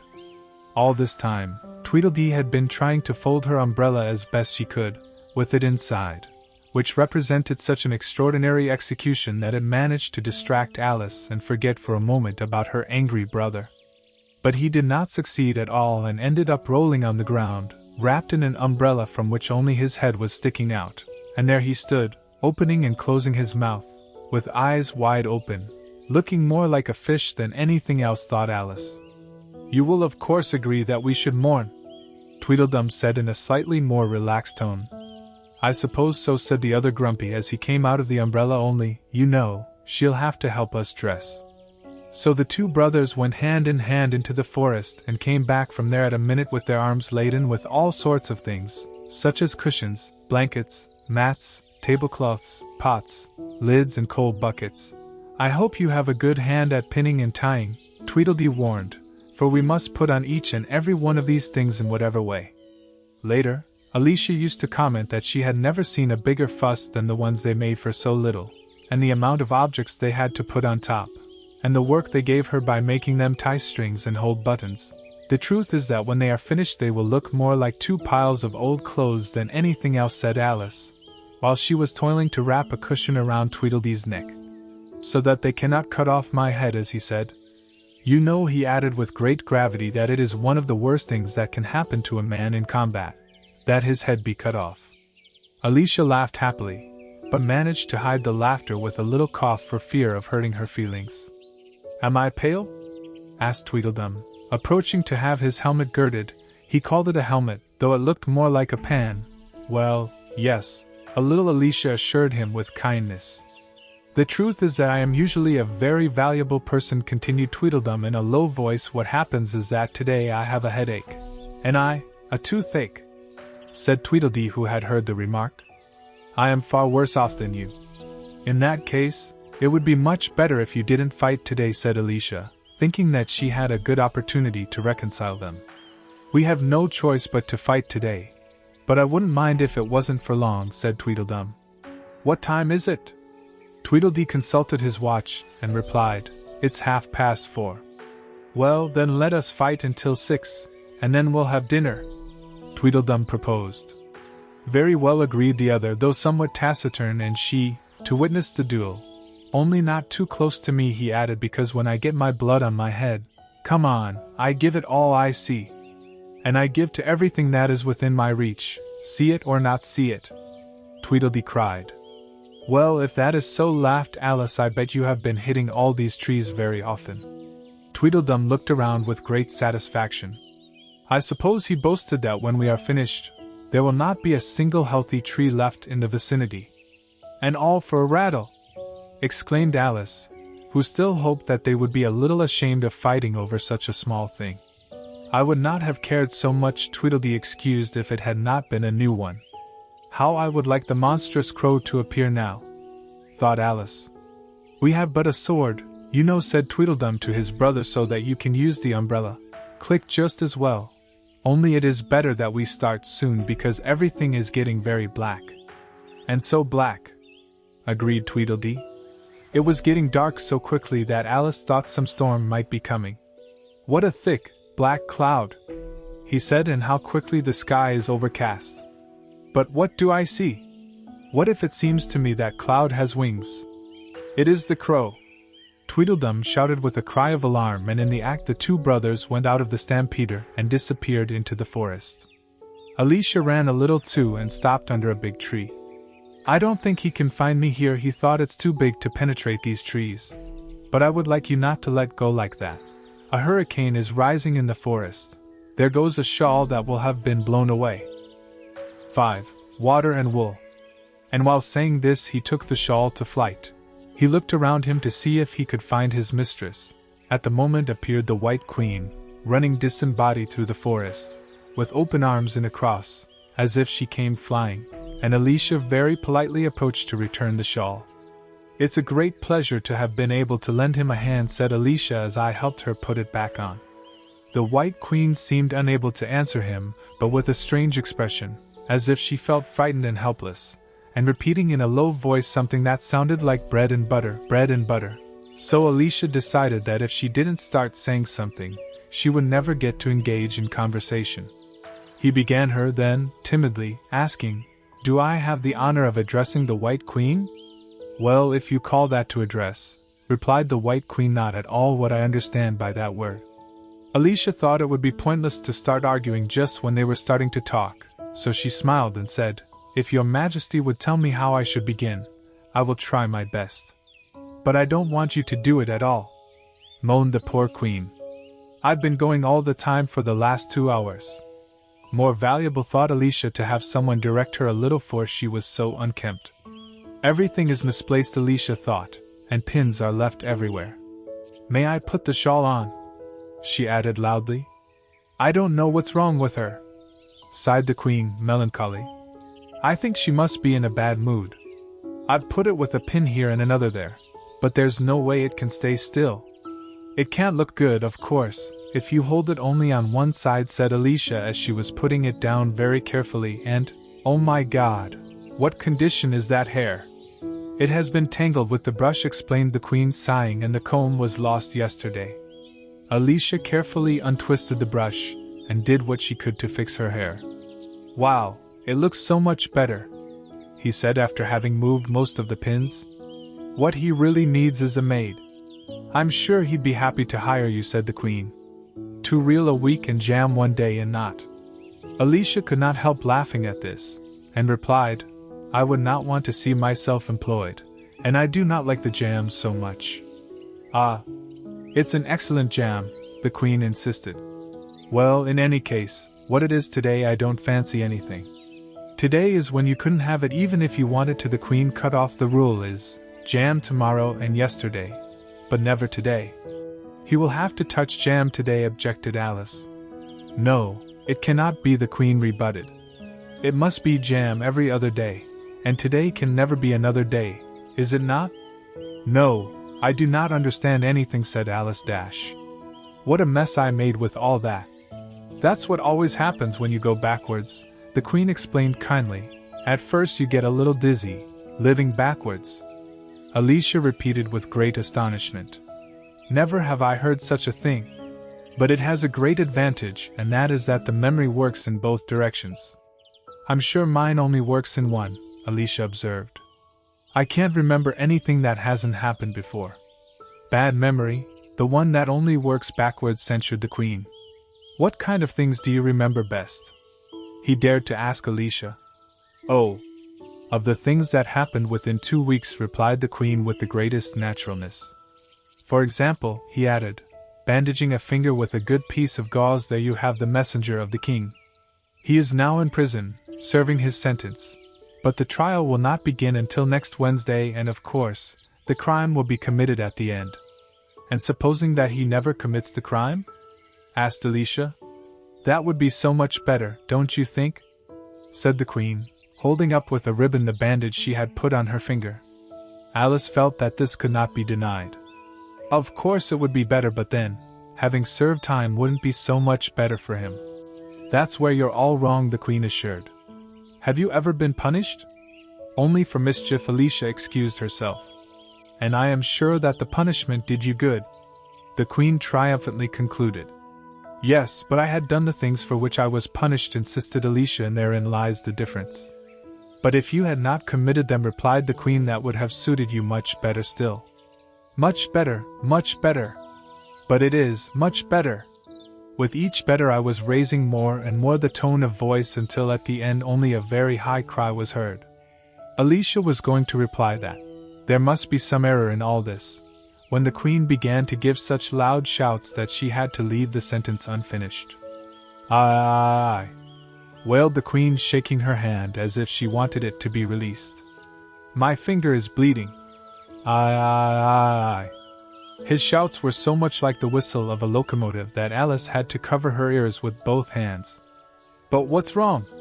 Asked him when he found an opportunity to make himself heard. Has he pricked his finger? I haven't pricked it yet, cried the Queen, but I'm going to prick it very soon. Aye. And when do you think that will happen? Alicia asked, feeling like she was about to laugh.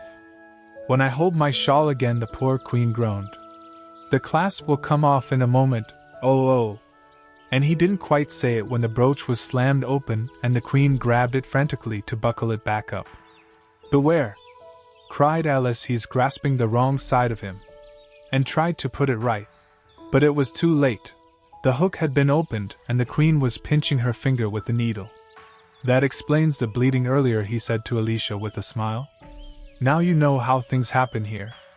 But why doesn't he scream in pain now? Asked Alicia, preparing to take his hands back to his ears. For what? If I had already complained before all that I wanted, replied the Queen, what would it be good for me to do it now again? By then it was beginning to clear. It seems to me that the crow must have flown away somewhere else, said Alice. How glad I am that he has gone. I thought it was getting dark. How I wish I could be so happy, said the Queen. What happens is that I never remember the rules for getting it. You must be very happy, living here in this forest and getting merry whenever you want.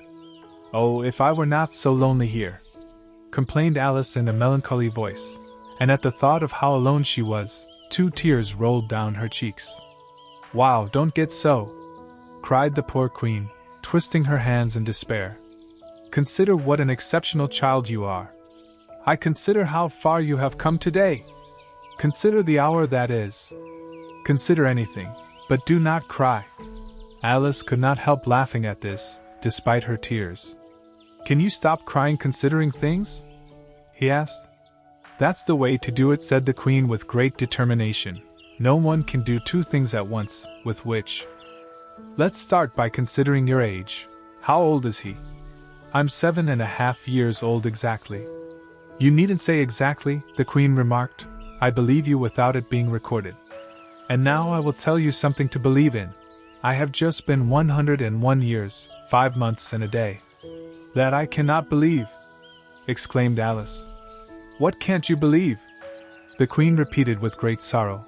Try again, take a deep breath and close your eyes. Alicia laughed willingly. It's not worth trying, she said. No one can believe things that are impossible. It seems obvious to me that you don't have much practice, replied the Queen. When I was your age, I always used to do this for half an hour every day. How I sometimes got to believe in 6 impossible things before breakfast. There goes my shawl again. His clasp had been opened while he was speaking, and a sudden gust of wind blew his shawl away and carried him past the small stream. The Queen opened her arms again in cross and flew behind him, and this time she managed to recover it herself. "I have it!" he exclaimed triumphantly. "Now you'll see how I put it on and hold it again, me usual." "Then I hope that her finger has been healed," replied Alice very politely as she crossed the stream in pursuit of the Queen. "Oh, she's much better!" yelled the Queen, and the voice was rising to become a very high cry, while he continued saying, "Much major. Winking face me jor. Slightly smiling face me jor. Me. This last one ended in a real sheep's bleato, so much that Alice was left in one piece. She looked at the Queen, and it seemed as if she had suddenly wrapped herself in wool. Alice rubbed her eyes and looked again. He could not explain what had happened. Was he in a store? And was that really, and there was, really, a sheep sitting across the counter? Although he rubbed his eyes, that was the only explanation he could give to what he was seeing. He was inside a small shop, quite dark, leaning his elbows over the counter and contemplating in front of him an old sheep sitting on a chair, weaving and lifting his eyes from time to time to look at her through a pair of large glasses. "What do you want to buy?" asked the sheep at last, lifting his eyes from his work. "I am not yet quite sure," Alicia replied very politely. "If you will allow me, I would like to look around me first to see what is there." "You can look in front of you, and also on both sides if you like," replied the sheep, "but you won't be able to look all around you, unless you have a pair of eyes on your back." And indeed, as it happened that Alicia had none out there, she had to be content with going around, looking at what was in the shelves as she approached them. The store seemed to be full of all sorts of curiosities. But the strangest thing is that when I tried to look carefully at what was on some shelf to see what it was always empty, even though those around him seemed to be overcrowded and overflowing with objects. "Things float here in a way," he complained at last, after having tried in vain for a minute to chase a large and shiny object which sometimes looked like a doll and sometimes like a sewing bag, but which had the virtue of being always on a shelf higher than the one he was examining. "And this is certainly the worst of all, but you'll see," added to his sudden thought, "I'm going to follow her with my eyes until she reaches the last shelf, and then, what a surprise she will take when she has to go through the roof." But even this stratagem failed him. The thing passed quietly through the roof, as if it were very accustomed to do so. "Are you a girl or a spinning top?" said the sheep as it armed itself with another pair of needles. "You'll make me dizzy if you keep going around so much." But before I finished talking, I was weaving with 14 pairs of needles at once, and Alicia could not control her curiosity and her amazement. "How can she weave time with so many needles?" asked the girl, puzzled. "And every minute he takes out more and more, even if it was a porcupine." "Do you know how to row?" asked the sheep, passing him a couple of knitting needles while he spoke to him. "Yes, a little, but not on land, and not with knitting needles," began to excuse Alicia, when suddenly the ones in her hands started turning into oars, and she found that they were both aboard a boat, sliding gently along the river bank, so that he had no choice but to try his best. Plump! He pierced the sheep, getting another pair of needles. This indication did not seem to Alice to require any answer, so she said nothing and swung the oars. Something very strange happened to water, he thought, because from time to time the oars were caught in it, and barely managed to get them out. "Plump, plump!" the sheep shouted at him again, taking even more needles. "If you don't go soon to catch a crab." "A little crab monada," thought Alice, full of hope. "That I would like to do. But don't you hear me say plumes?" The sheep, wielding a whole bunch of needles, shouted angrily. "Of course, yes," said Alice. "You have said it many times, and also raising your voice a lot. Would you tell me, please, where are the crabs?" "In the water, of course," replied the sheep, sticking a few needles in his hair, for they no longer fit in his hands. "Plump up, I tell you." "But why do you tell me that plummy so many times?" asked Alice, at last, a little exasperated. "I am no bird." "Yes, you are," the sheep assured him. "You are a little crook." This offended Alice somewhat, so that she did not answer anything for a minute to two, while the boat continued to slide gently through the water, sometimes passing between banks of algae, which made the oars remain clenched in the water more than ever, and sometimes under the shade of the trees on the bank, but always guarded from above by the high ridges of the bank. "Oh, please! There I see some smelly reeds!" exclaimed Alice in a sudden burst of joy. "They really are, and how beautiful they are!" "You needn't ask me please them," answered the sheep without even lifting his eyes from their work. "I have not put them there, and I will not be the one to take them." "No, but what I mean is if we could please stop and pick up a few," begged Alicia, "if you don't mind stopping the boat for a minute." "And how shall I stop it?" replied the sheep. "If you stop rowing, it will stop itself." The boat continued to float downstream, swept by the current, until it glided gently through the reeds, rocking on the water.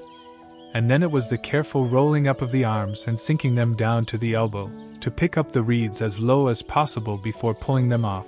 And for some time Alicia forgot everything, the sheep and her stocking, leaning on the side of the boat, the tips of her hair scrunched barely touching the surface of the water, and with eyes shining desire was picking up bunch after bunch of those delicious smelly reeds. "Let's hope she doesn't turn the boat over," she said to herself. "Oh, how beautiful that is! If only I had been able to reach it, and of course it was to be angry, because it almost seems that they are doing it to me on purpose," he thought, who although managed to pull off some of the most beautiful reeds, while the boat slid between them, it always seemed that there was one more beautiful beyond her reach.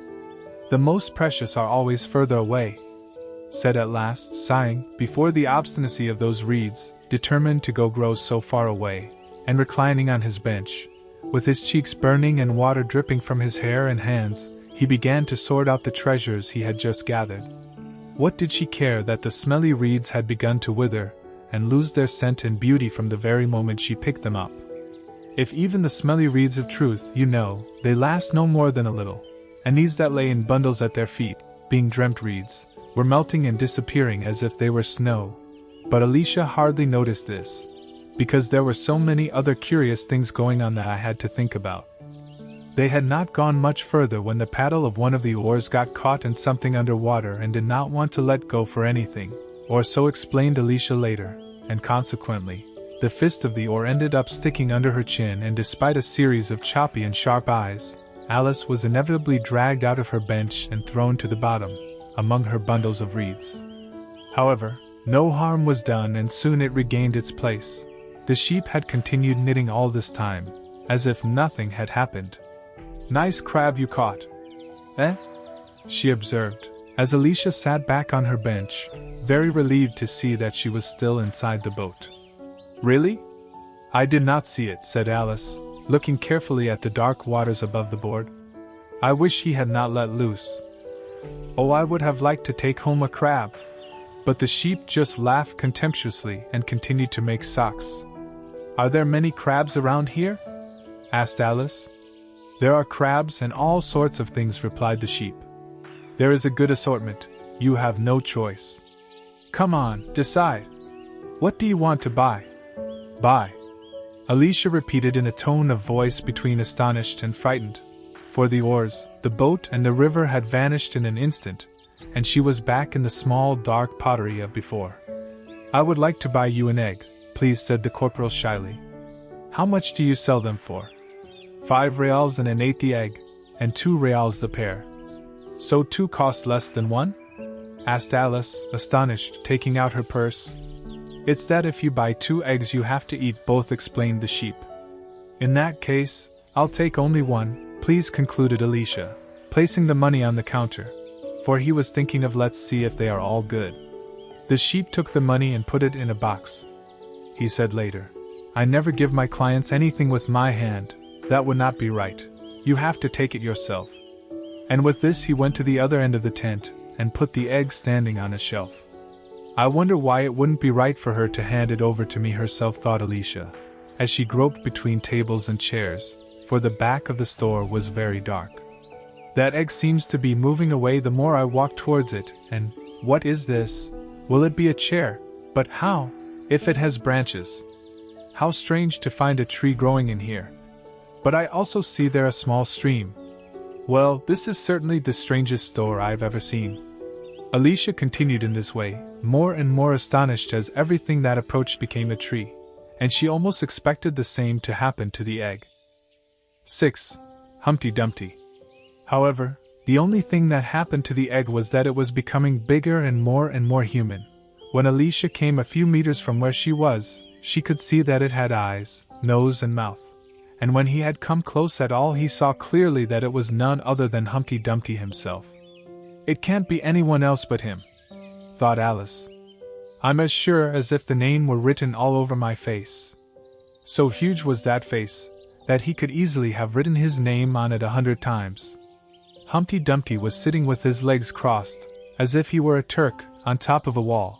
But it was so narrow that Alicia was amazed that she could keep her balance over it, and as she had her eyes fixed on them, looking in the opposite direction to Alicia, and as he was all there without giving him the slightest thought, he thought that, after all, he could not be more than a wimp. It is the very image of an egg, said Alice aloud, standing before him and with her arms ready to catch him in the air, so sure she was going to fall at any moment. Don't get me wrong, said Humpty Dumpty after a long silence and careful to look away while he spoke, call it an egg. It's the top. Just said, my lord, that you look like an egg, Alicia explained very kindly. And you know there are eggs which are very pretty, he added, hoping that the inconvenience he had said could even pass for a compliment. There are people, said Humpty Dumpty, looking away as usual, that makes no more sense than a creature. Alicia did not know what to say to this. It did not resemble a conversation at all, she thought, for he was saying nothing to her. In fact, this last comment was evidently directed to a tree. So, staying where he was, he recited softly to himself. Humpty Dumpty was rumbling from his high wall. But he fell one day, and suffered a great hardship. All the king's horses, all the king's men, never again could Humpty Dumpty on his high wall thunder-throating him another look. That last stanza is too long for the rhyme, he added, almost aloud, forgetting that Humpty Dumpty could hear it. Don't stand there chatting with yourself, Humpty Dumpty rebuked, looking at her for the first time. Tell me your name and profession. My name is Alicia. But what a stupid name, interrupted Humpty Dumpty with impatience. What does it mean? Does a name necessarily have to mean something? Asked Alicia, not convinced. Of course, replied Humpty Dumpty, laughing.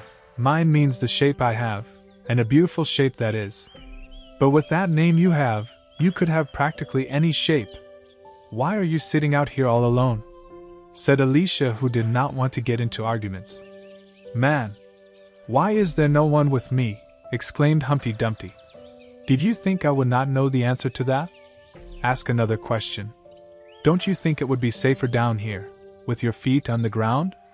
Continued Alice, not for inventing another riddle but simply because she was truly concerned about the strange creature. That wall is so narrow. But what tremendously easy riddles you are proposing to me, Humpty Dumpty growled. Of course I don't believe it. Know that if I ever should fall, which could not in any way happen, but if it should, and at this point she frowned her mouth in such a solemn and blandly gesture that Alice could hardly contain herself with laughter. Well, supposing I should fall, he continued, the king has promised me. Ah, you can pale if it amazes you. You didn't expect me to say something like that, huh? For the king has promised me, by his own mouth, that he will send all his horses and all his men, interrupted Alice, very untimely. Wow! I could do with that, cried Humpty Dumpty, suddenly very angry. You've been listening behind the doors, hidden behind the trees, by the chimneys? Or you couldn't have known? Certainly not, protested Alice softly. It's written in a book. Ah well, it is quite possible that these things are written in some book, said Humpty Dumpty, already rather quiet. That's what is called the history of England, rather. Now look at me. Behold who has spoken to a king, myself. It may well be that you will never see another like me, and to show that despite this, it has not gone up my head, I allow you to shake my hand. And indeed, he leaned forward, and almost fell off the wall doing so, and offered his hand to Alice, while her mouth widened into a wide smile that ran from ear to ear. Alicia took his hand, but observing everything very carefully, If she smiled a little more, it might happen that the sides of her mouth would come together behind, she thought, and then what would happen to her head? I fear it would be detached. Well, yes, sir. All your horses and all your men, continued impervious Humpty Dumpty, would pick me up in a jiffy and bring me back here again, so no more. But this conversation is going too fast. Let's go back to the penultimate we said. I'm afraid I don't remember exactly what it was, Alicia pointed out, very politely. In that case, let's cut it short and start again. The question was settled by Humpty Dumpty, and now it's my turn to choose the topic. Talk as if it were a game, thought Alicia. So here is a question for you. What age did you tell me you had? Alice did a little calculation and answered, 7 years and 6 months.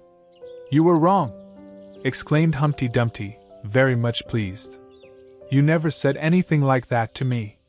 I thought what you wanted to ask me was rather how old are you, explained Alicia. If he had meant that, he would have said it, Humpty Dumpty replied. Alicia did not want to argue again, so she did not answer anything. 7 years and 6 months, repeated Humpty Dumpty, pondering. A very uncomfortable age. If you would follow my advice, I would say stop growing at 7, but it's too late. It never occurred to me to ask for advice on how to grow up, replied Alice, indignant. Too proud, The other was interested. Alicia was even more offended by this insinuation. I mean, she replied, that one cannot help but get older. One may not be able, Humpty Dumpty replied, but two will. With the necessary help you could have stayed forever in the 7 years. What a beautiful belt you have! I suddenly observed Alice, for she thought they had already spoken more than enough about the subject of age, and besides, if they were really going to take turns choosing subjects, it was now her turn. I say rather, he corrected himself, thinking better, what a beautiful tie. That's what I meant. No, a belt, it seems to me. Oh, 1,000 pardons. I do not know what I am saying. Added very hastily to see that Humpty Dumpty was giving him a hopeless attack of indignation, and began to wish he had never chosen that subject. If only she knew, she concluded for herself, what is her neck, and what is her waist. Evidently, Humpty Dumpty was furious, though he didn't say anything for a minute or two. But when he opened his mouth again, it was to throw a bronco growl. It's the height of the annoyance, he could say at last, this of people not knowing how to distinguish a tie from a belt. I know it reveals a great ignorance on my part, Alicia confessed in such a humble tone of voice that Humpty Dumpty took pity. It's a tie, girl, and it is very pretty, as you have said. It's a gift from the king and the queen. How about that? Really? Said Alicia, delighted to see that she had chosen a good subject after all.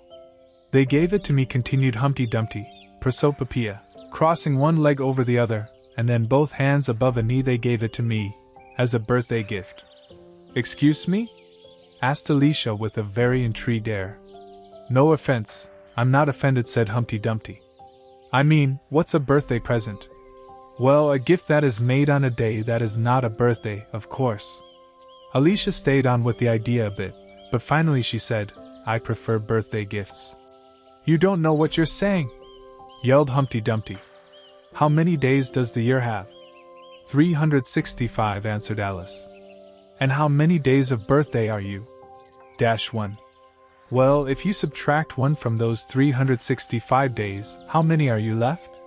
364, of course. Humpty Dumpty did not seem to be very convinced of this calculation. I would like to see that in writing, he said. Alicia could not help but smile as she took out her notebook and wrote the arithmetic operation in question. 365 minus 1 is equal to 364. Humpty Dumpty took the notebook and considered it carefully. Yes, I think it's fine, he began to say. But if you're reading it backwards, interrupted Alicia. Go. Well, who would have thought so? Humpty Dumpty admitted with jovial lightness as Alice turned the notebook. I was saying that I thought he looked a little weird. But, as I was saying, I think the subtraction is well done, although of course I haven't had time to examine it properly. But in any case, what it shows is that there are 364 days for receiving gifts of birthday. Certainly, Alicia nodded. And only 1 for birthday gifts. You see. You have covered yourself with glory. I don't know what he means by that glory thing, remarked Alice. Humpty Dumpty smiled contemptuously. Of course not, and you won't know until I tell you. It means that there I hit you with an argument that has left you well crushed. But glory does not mean an argument that leaves well crushed, objected Alicia. When I use a word, insisted Humpty Dumpty with a rather disdainful tone of voice, means what I want him to say, no more and no less. The question, Alicia insisted, is whether you can make words mean so many different things. The point, Humpty Dumpty mocked, is to know who's in charge. That's all. Alicia was too confused by all this to say anything, so that after a minute Humpty Dumpty began to speak again. Some words have their genius, particularly the verbs, are the most credulous. With the adjectives you can do what you want, but not with verbs. However, I managed to get them all stiff. The impenetrability. That's what I always say. Would you tell me, please? Alicia begged. What does that mean? Now you're talking like a sensible girl, Humpty Dumpty, very well-rounded. By impenetrability I mean that enough of this subject, and you would be better off telling me once what is going to do now, because I guess you will not be standing there for the rest of your life. Well, that's no small meaning for a single word, said Alicia thoughtfully. When I make a word work as much as that, explained Humpty Dumpty, I always give him an extraordinary pay. Oh, said Alicia. She was too bewildered by all this to make another comment. You should see them when they come around me on Saturday nights, continued Humpty Dumpty. For his pay, you know. Alicia did not dare to ask him what he was paying them with, so that I could tell you less. You seem very good at explaining what the words mean, sir, said Alicia, so would you be kind enough to explain the meaning of the poem entitled Galimatiazzo? Let's hear it, Humpty Dumpty agreed. I am able to explain the meaning of all the poems that have been invented and also many others that have not yet been invented. Esta declaración parecía ciertamente prometedora, de forma que Alicia recitó la primera estrofa, brillaba, brumeando negro, el sol, agiliscosos gyroscopan los limazones bannerando por las viperas lejanas, mimosos y frunchan los borogobios mientras el momio rontas mergeflaba. That's enough to start, interrupted Humpty Dumpty. We have a lot of difficult words there. That the sun was black and brumeaba means it was already 4 o'clock in the afternoon, because it is when the embers are lit to roast dinner. That seems very good to me, Alicia approved, but what about the agiliscosos? Well, you'll see, agiliscosos means agile and viscous, do you understand? It is as if it were a coat. They are two meanings that wrap the same word. Now I understand, Alicia nodded thoughtfully. And what are the limazones? Well, the limazones are a bit like badgers, but they also look a little like lizards, and also have a bit of a corkscrew appearance. They must be very curious-looking creatures. That's right, of course, said Humpty Dumpty. It should also be noted that they usually make their burrows under sundials, and also that they feed on cheese. Why, what is gyroscar and banera? Well, gyroscar is to spin and spin, like a gyroscope, and banera is to make holes like a drill. And the vapora, will it be the grass that is always around the sundials, I suppose? Said Alicia, surprised of her own wit. Of course it is. As you know, it's called go for because the lawn goes forward in one direction and goes backwards in the other. And it goes a long way to each side too, added Alice. Exactly, that's right. Well, the borogobians are a kind of unkempt birds with their feathers hanging out everywhere, a living kind of swab. And as for the fact that they are frown mimosos, it can also be said that they were frown, you see, another word with overalls. And the momio that mergeflabarantas? Asked Alicia. I think I am causing him a lot of trouble with so much question. Well, the rantas are a kind of green pig. But regarding the momios, I am not sure what they are. It seems to me that the word comes from Monsignor with insomnia, in short, a real momio. And then, what does that mean, that mergeflaben? Well, murmuring is something like a howling and whistling at the same time, with a kind of sneezing in the middle. Maybe you will hear as they do once in that forest. And when you have finally heard it, you will certainly be satisfied with that time. Who has been reciting you such difficult things? I have read it in a book, Alicia explained. But I've also been told other poems much easier than that. I think it was Tweedledee, if I'm not mistaken. Oh, I'm sorry. As for poems, said Humpty Dumpty, eloquently extending one of his great hands. "I can recite as well as anyone, if that is what it is." "Oh, it needn't be that." Hurried to attack him Alice, in vain hope to prevent him from starting. "The poem I am going to recite," he continued without making the slightest effort, "was written especially for your entertainment." Alice felt that in such a case she had no choice but to listen, so she sat down and gave her a rather resigned thanks. "In winter, when the fields are white, I sing this song in your praise. But I don't sing it," he added as an explanation. "I see that you don't," said Alicia. "If you can see whether I'm singing it or not, you have more sight than most people," Humpty Dumpty remarked severely. Alicia remained silent. "In the spring, when the woods are green, I will strive to tell you what I think." "Thank you very much," said Alicia. "In summer, when the days are long, you may come to understand it. In autumn, when the fronds look chestnut, you will take pen and paper to write it down." "I will if I still remember the lyrics after so long," Alicia promised. "You don't have to make those comments to everything I say," rebuked Humpty Dumpty. "They don't make any sense and make me lose track." "Send the fish a message. They should do it now." "The little fishies of the sea sent me an answer. The little fishies said to me, 'We cannot do it, our lord, because I fear that I am not understanding anything,'" interrupted Alicia. "It becomes easier later," said Humpty Dumpty. "Again I told them to say, 'You better obey.'" The little fishies smiled sneakily. "What a genius you have today," they answered me. I told them once and said it again. But nothing, they did not heed any of my reasons. I took a large, new boiler, which was just what I needed. I filled it with water by the well and my heart beat with joy. Then, approaching me, someone said to me, "The fish are already in bed." I answered him with a very clear voice, "Well, wake them up." I said it loud and strong. I went and shouted it to his ear. Humpty Dumpty raised his voice almost to howl, and Alice thought with a slight shudder, I would not have wanted to be that messenger for anything in the world. But what a vain and gullible fellow! He said to me, "You don't need to speak so loud." Yes, the bulldog was foolish. "I will go and wake them up," he said whenever. With a corkscrew that I took from the shelf, I went to wake them myself instantly. When I found the door jammed, I pushed and kicked, kicking and shoving. But seeing that the door was closed, I tried then to try the knocker. This followed a long pause. "Is that all?" asked Alicia timidly. "That's all," said Humpty Dumpty. "Goodbye." This seemed a little harsh to Alice, but after such a direct hint, she concluded that it would not be polite to stay there any longer.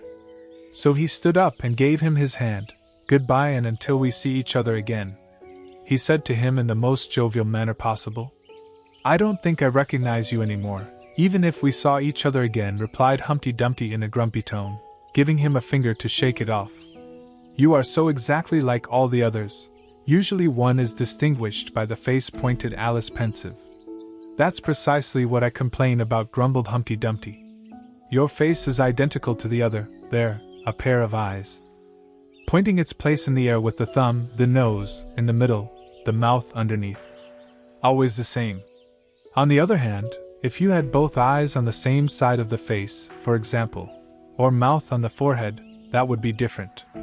"That would not be good," Alicia objected. But Humpty Dumpty only closed his eyes and replied, "Try it before you judge."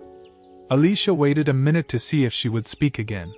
But as she did not open her eyes again nor pay the least attention, she said a new goodbye, and receiving no reply left there without saying more. But she could not avoid mumbling while she walked away, "Of all the unbearable," and repeated this aloud, for it was a great comfort to him to be able to utter such a long word. "Of all the unbearable words I have known, this is certainly the worst." But he could never finish the sentence, because at that moment something which fell heavily to the ground shook with its din all the forest. 7. The Lion and the Unicorn. At once soldiers began to come running from all over the forest, first 2 and 3, then in groups of 10 and 20, and finally in such large cohorts that they seemed to fill the whole forest. Alicia took refuge behind a tree for fear of being run over and was watching them pass. He thought that he had never seen in his life soldiers with such a limp foot. They were constantly stumbling over one thing or another in the most awkward way, and every time one of them made a stumble and rolled on the ground, many more fell back on him, so that soon all the ground was covered with soldiers, crammed into small piles. Then the horses appeared. As they had 4 legs, they did better than the soldiers. But even those stumbled from time to time, and judging by the result, it seemed to be a well-established rule that whenever a horse stumbled, his rider must fall to the ground in the act. In this way, the confusion was increasing by moments, and Alicia was very happy to be able to leave the forest, for an open place where she found the White King sitting on the ground, busy writing in his notebook. "I sent you all!" exclaimed the king, rejoiced at seeing Alice. "Did you by any chance see some soldiers, my dear, as you came through the forest?" "Of course they did," said Alice, "and it seemed to me there would be no fewer than several thousand.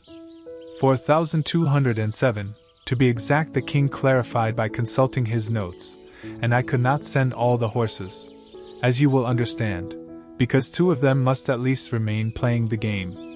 Neither have I sent the 2 messengers. Both have gone to the city. Look down the road and tell me, do you see either of them?" "No, nobody," said Alice. "How I would like to have such a view," cried the king, moaning. "Be able to see anyone. And at that distance. Come on, like me, and with this light, I'm doing enough seeing someone." But Alicia did not know about all this because she kept looking away on the road, protecting her eyes with her hand. "Now I see someone," he exclaimed at last, "but he comes very slowly. What strange postures!" Because the messenger was just giving boats from one side to another, and writhing like an eel as he went along, spreading his fists on both sides like fans. "Nothing unusual," the king explained. "He is an Anglo-Saxon messenger, and what happens is that he adopts Anglo-Saxon attitudes. That only happens when he is happy. It's called Haya, name which he pronounced as if he were writing Jeija." Upon hearing this, Alice could not contain herself and began to play with the letters.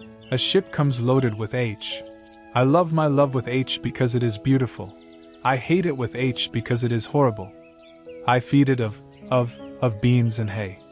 His name is Haya and he lives in the fig tree." The king supplicated with all naturalness, having no idea that he was participating in a game, while Alice racked her brains to find the name of a city beginning with H. "The other messenger is called Hada. You see? To come and go, one to go and the other to come." "I beg you to repeat that," said Alicia, surprised. "Girl, to God praying and with the hammer giving," admonished the king. "I just meant that I had not understood." Alice excused herself. "Why one to come and another to go?" "But I'm not telling you," said the king with some impatience. "I need to have 2, to take and bring, 1 to take and 1 to bring." At that moment the messenger arrived, but he was too exhausted and could only sigh, unable to utter a single word, waving his hands in disarray and making the most frightful grimaces to the king. "This young lady loves you with H," said the king, introducing Alice, hoping to divert to her the messenger's alarming attention, but in vain. The Anglo-Saxon attitudes became more extraordinary by moments, while its large eyes were turning violently in their orbits. "You're scaring me," complained the king. "I feel a faint. Give me some beans." Hearing this, the messenger, before the joy of Alice, opened a bag that he carried around his neck and removed a few, which he gave to the king and that he devoured with zeal. "More beans," said the king. "There is nothing left but hay," answered the messenger, examining the inside of his sack. "Well, then," the king muttered with a threat of voice. Alice was reassured to see that this victualia seemed to revive him considerably. "There is no way to eat hay when you feel faint," said the king as he chewed with pleasure. "I am sure that a splash of cold water would do him much better," suggested Alice, "or perhaps some volatile salts." "I did not say there was something better," replied the king. "I only said there was nothing to eat," a statement which Alice certainly dared not contradict. "Did you meet anyone along the way?" continued the king, reaching out his hand to the messenger to give him more hay. "To none," the messenger revealed. "That fits perfectly," nodded the king, for this young woman also saw nobody. "So, of course, no one can walk slower than you." "I do what I can," the grumpy messenger defended himself. "I am sure that no one walks faster than me." "That cannot be contradicted," the king, "for otherwise I would have arrived here before you. However, Now that you have regained your breath, you can tell us what happened in the city. I will say it in a low voice, said the messenger, holding his hands to his mouth like a trumpet, and bowing down to speak into the king's ear. Alicia felt it because she wanted to hear the news too. But instead of whispering, the messenger shouted at full throttle, "They are already setting it up again." "You call that talking in a low voice?" cried the king, jumping and shaking as he could. "If you ever do such a thing again, I will have you butchered. Oh, it has pierced me from one side to the other of my head as if I had an earthquake inside." Well, it must have been a very small earthquake, thought Alice. "Who is arming it again?" he dared to ask. "Who will it be?" said the king. "The lion and the unicorn, of course." "Will they be fighting for the crown?" "Well, why else?" answered the king. "And the most funny thing about it is that the crown is either of either one, but mine. Let's run over there to see them." And they set off for the race, while Alice remembered the words of an old song, "The lion and the unicorn for a crown always fought without respite." The lion has beaten the unicorn throughout the city. Some have given them bread, others bavoon. Some gave them cake and others gave them cakes, redoubling drums. From the city they were thrown out. Who wins, takes the crown?" asked Alice. How could he? For she was running so much that she was losing her breath. "Not at all," exclaimed the king. "God forbid." "Would you be so kind?" gasped Alicia after running a little longer to stop for a minute, just to catch your breath. "So kind, yes I am," replied the king, "only that strong I am not so strong. You know how fast he runs a minute. Trying to stop it would be like wanting to hit a zamarajo." Alice was out of breath to continue talking, and they continued running in silence until they reached a place where a large crowd gathered around the lion and unicorn as they struggled. Both had raised such a dust that at first Alice could not distinguish which was which, although she soon identified the unicorn by the horn that protruded. They stood near where Hada, the other messenger, who was also there watching the fight, with a cup of tea in one hand and a slice of bread with butter in the other. "Just got out of jail and had not yet finished drinking tea when he was locked up," whispered Haya to Alicia's ear, "and there they only give them oyster shells to eat, so that the poor man is very hungry and thirsty. How are you, my little boy?" continued to go to the hat maker and pass his arm affectionately by his neck. The hatter turned and nodded, but remained busy with his tea and bread. "Did you have a good time in prison, dear old man?" asked Haya. The hatter turned again, but this time tears rolled down his cheek. "But talk nothing. Let's see if you can speak at once." Haya spiked him impatiently. But the hatter continued to chew so campy and sipping his tea. "Let's see if you can talk once," the king shouted. "How goes that fight?" The hatter made a desperate effort and managed to swallow a large piece of bread and butter that was still in his mouth. "They are doing very well, the two," he answered, choking up. "Both have bit the dust about 87 times. So, I suppose they will be about to bring the bread," and the bison dared to observe Alicia. "There it is waiting for them to finish," said the hatter. "I am eating a little bit." Then there was a pause in the fight and the lion and unicorn sat on the ground, panting, which the king took advantage of to give them a respite, proclaiming with a loud voice, 10 minutes refreshment." Haya and Hada immediately went to work moving trays of black and white bread. Alicia had a little to taste, but it was very dry. "I don't think they will fight any more today," said the king to Hada. "So go and order them to start rolling the drums." And the hatter came out like a grasshopper. For a minute or two Alice was silent, watching him go away. But suddenly he was filled with joy. "Behold!" exclaimed, pointing hastily in that direction, "the White Queen is running across the field. Just flew out of the forest far away. Wow, how fast these queens can fly! She will be pursued by some enemy, no doubt," the king said without even turning back. "That forest is infested with them."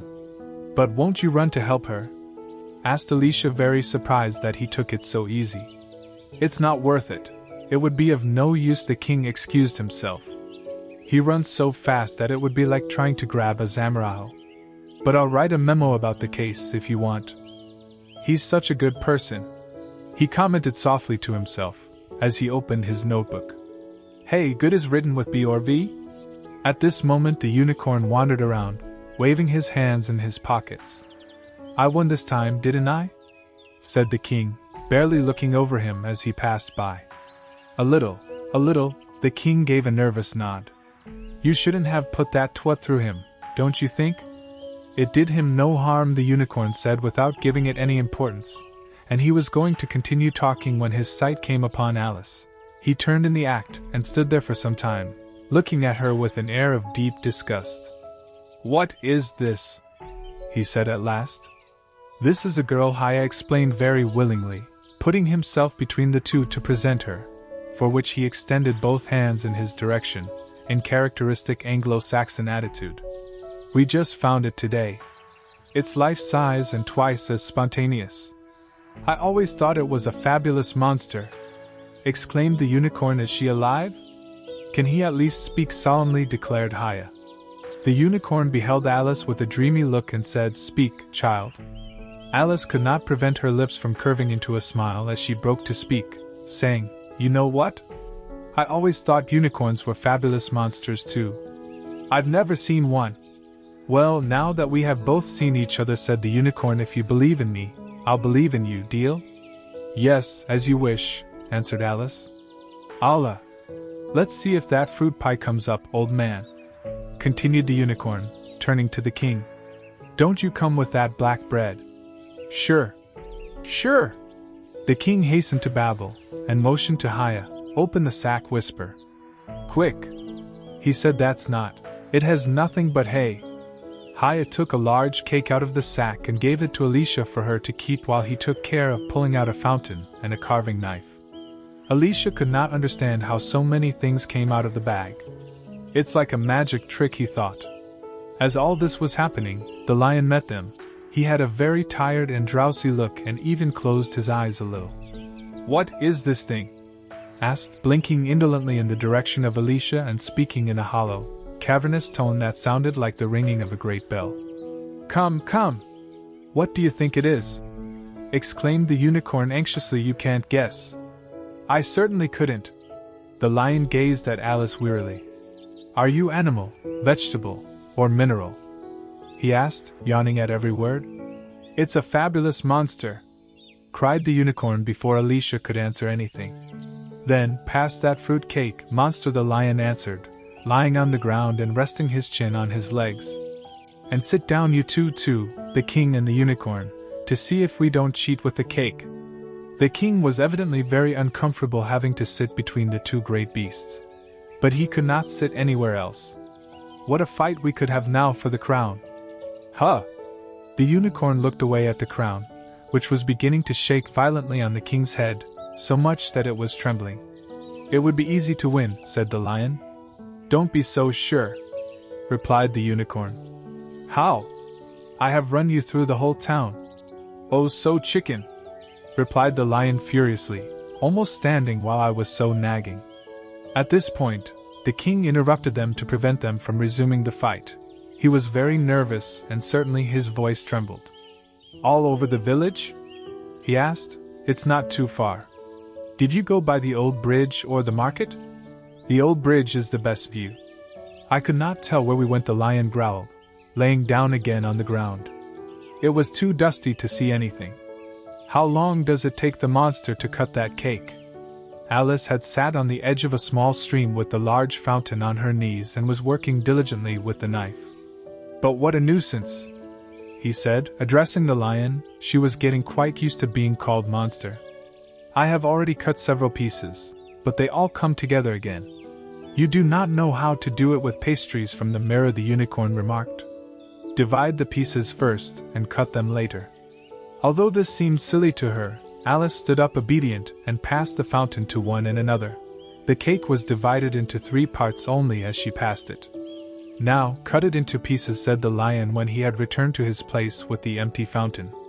"This is not worth," exclaimed the unicorn as Alice sat with a knife in one hand, very puzzled as to how to start.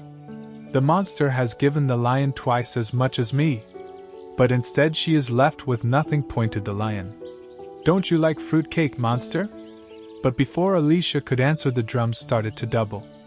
Alice could not discern where the noise came from, but the air seemed to be filled with drum rolls whose rumble was bursting inside her head until it began to deafening her completely. She stood up and, in a fear-filled rush, jumped across the brook.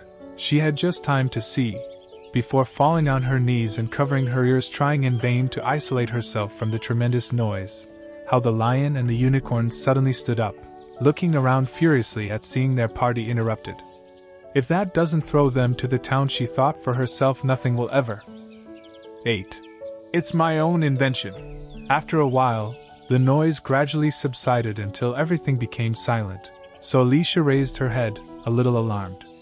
No one was seen anywhere, so the first thing he thought was that he must have been dreaming of the lion and the unicorn, and those curious Anglo-Saxon messengers.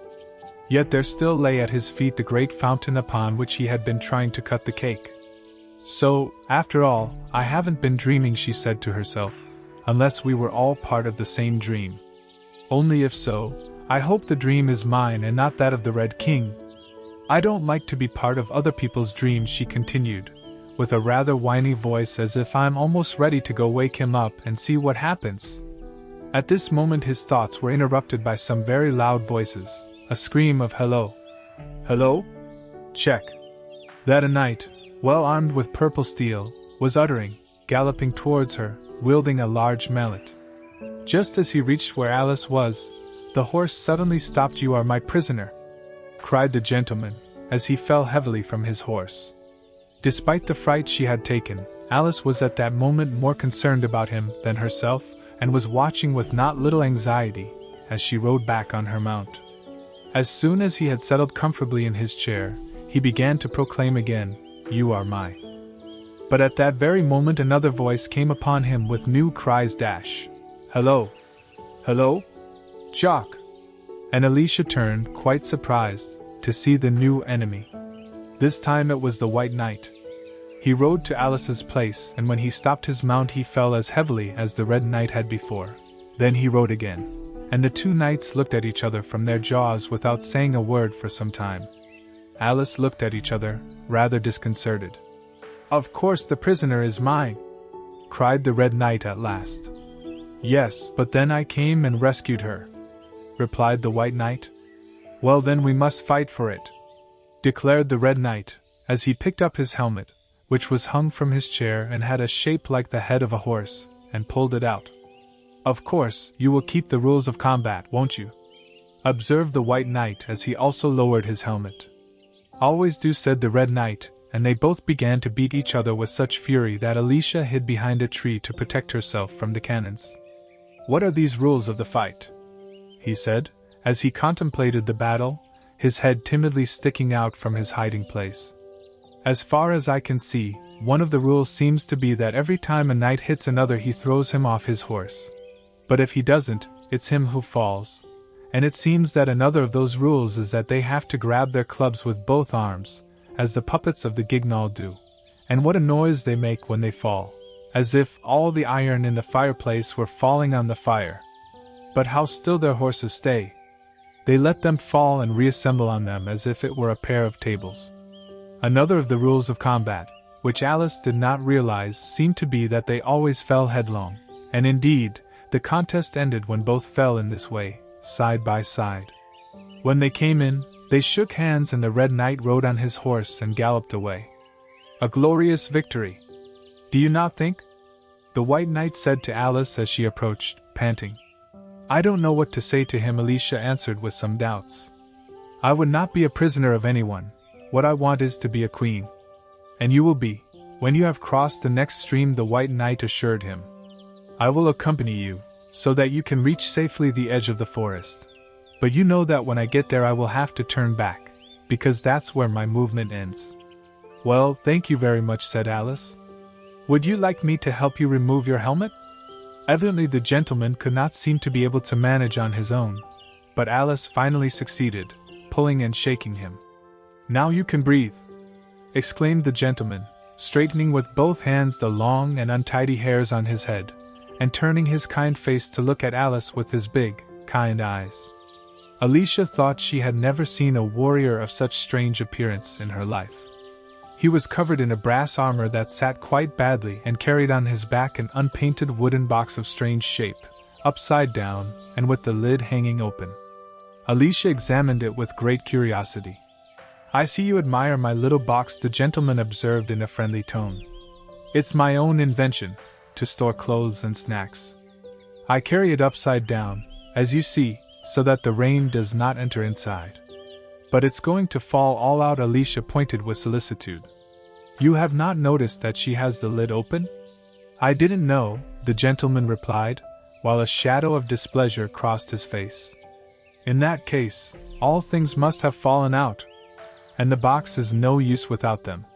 He broke the box while speaking and was about to throw it into the brush when he came up with, apparently, a new idea and hung it instead of carefully from a tree. "Guess why I do it?" she asked Alicia. Alicia shook her head. "Hoping some bees decide to put their hive in there, so I could get some honey." "But if you already have a hive, or something that looks like it very much, hanging there from the saddle of your horse," pointed Alicia. "Yes, it's an excellent hive," explained the gentleman, with a voice in which his dissatisfaction reflected is of the best quality. "But not a single bee has approached her. And the other thing I have there is a mouse trap. Guess what happens is that the mice scare bees, or that the bees scare mice. I don't know which of us is to blame." "I was just wondering what the mouse trap would be for," said Alice. "It is not very likely that there will be mice on the horse's back." "It will not be probable, perhaps," answered the gentleman, "but what if some came? I would not like him to run around. You will see," he continued after a pause, "it is best to be prepared for everything. That is also the reason why the horse wears these bracelets on its legs." "But what are they for?" asked Alice with a tone of keen curiosity. "For to protect him against shark bites," replied the gentleman. "It's a system of my own invention. And now, help me to ride. I will go with you to the edge of the forest. What is that fountain there for?" "It's the source of the pie," said Alice. "We'd better take it with us," said the gentleman. "We'll be lucky if we come across any pie. Help me get her in this bag." This work kept them quite a while, although Alice kept the mouth of the sack very open, for the gentleman tried to introduce the fountain so clumsily. The first 2 or 3 times he tried it fell himself into the sack instead. "It's too tight. As you see," it was explained when they got it in at the end, "and there are so many candlesticks inside," and saying this he hung it from the mount, which was already loaded with bundles of carrots, fireplace irons and many other things. "I hope you wear your hair well secured," he continued, saying once they started marching. "Well, so, as every day," answered Alice, smiling. "That's not enough," said the gentleman anxiously. "You'll see, the wind blows so hard here. It's so thick that it looks like soup." "And has he not invented a system to prevent the wind from taking away his hair?" inquired Alicia. "Still not," replied the gentleman. "But I do have a system to prevent it from falling." "Ah. Well, I would be very interested in knowing it." "You will see. First take a straight stick," explained the gentleman, "then make the hair go up the stick, as is done with fruit trees. Now, the reason why hair falls off is because it hangs down, and you know that nothing can fall up, so it's a system of my own invention. You can try it if you want." The system did not sound too comfortable, thought Alice, and for a few minutes she walked in silence, weighing the idea and stopping every 2 seconds to assist the poor gentleman, who certainly was not a good rider. Every time the horse stopped, which happened very often, it fell in front, and every time the horse started again, which he usually did quite suddenly, it fell out of the croup.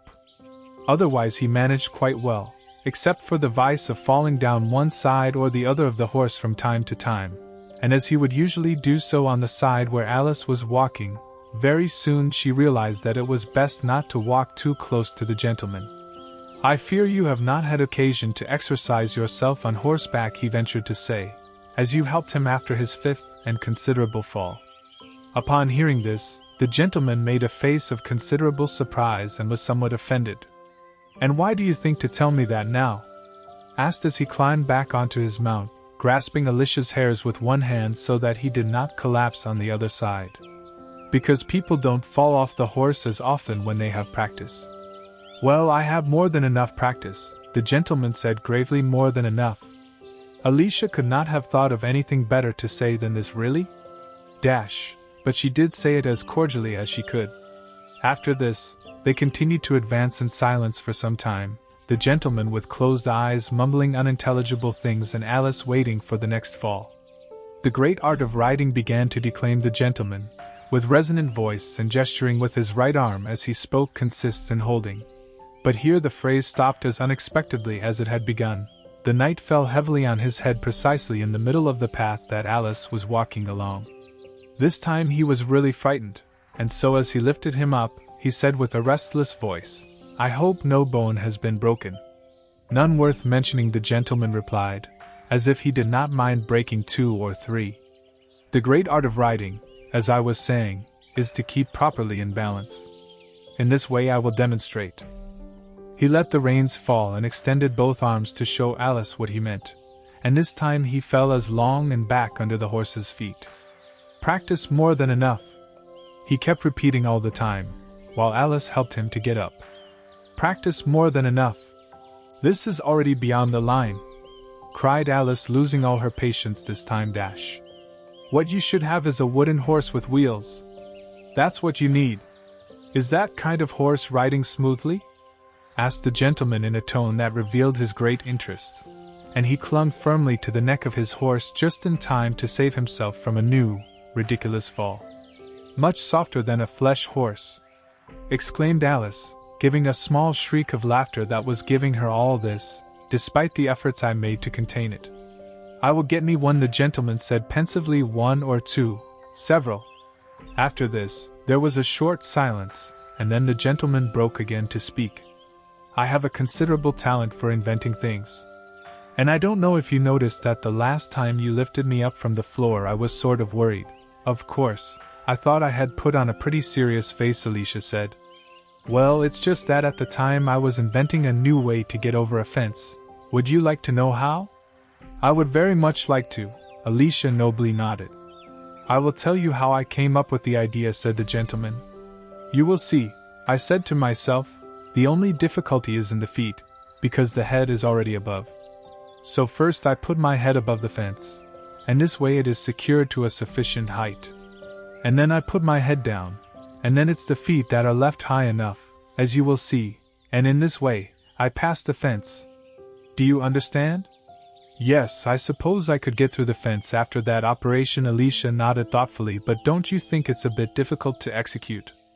"I have not yet tested it," the gentleman declared with severity, "so I cannot say. But I fear that something difficult would be." The realization of this seemed to upset her so much that Alice decided to change the subject hastily. "What a curious helmet," said he, lavishly rejoicing. "Is it also of his invention?" The gentleman proudly set his eyes upon his helmet, which was hanging from his chair. "Yes," he nodded, "but I've invented another even better than this, one in the form of a sugar loaf.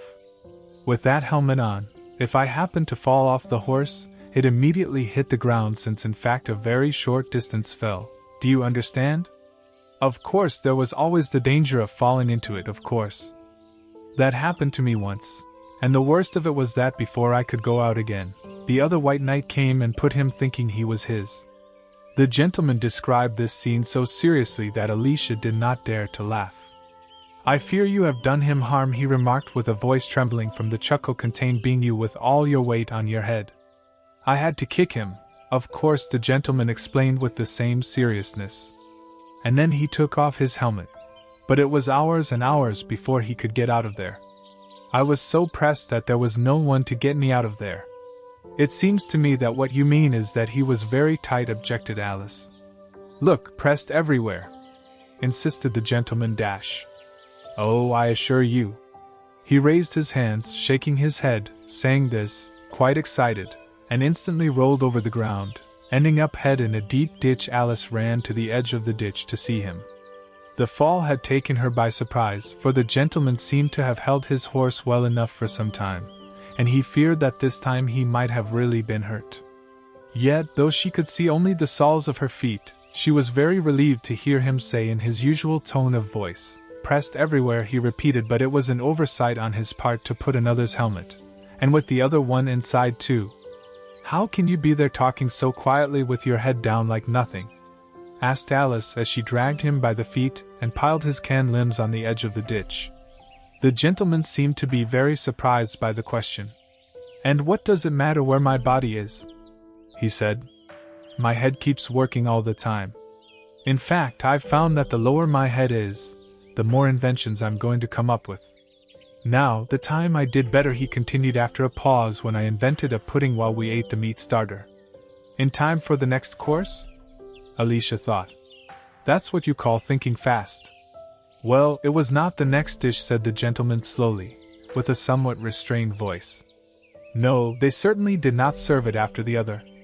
So, would you serve it the next day? Because I guess you wouldn't have 2 desserts at the same dinner? Well, he didn't show up the next day either, said the gentleman, just as before. Nor the next day. Actually, he continued, his head down and his voice lower and lower, I don't think that pudding was ever cooked. Actually, I don't think that pudding is ever cooked. And yet, as a pudding, what an extraordinary invention.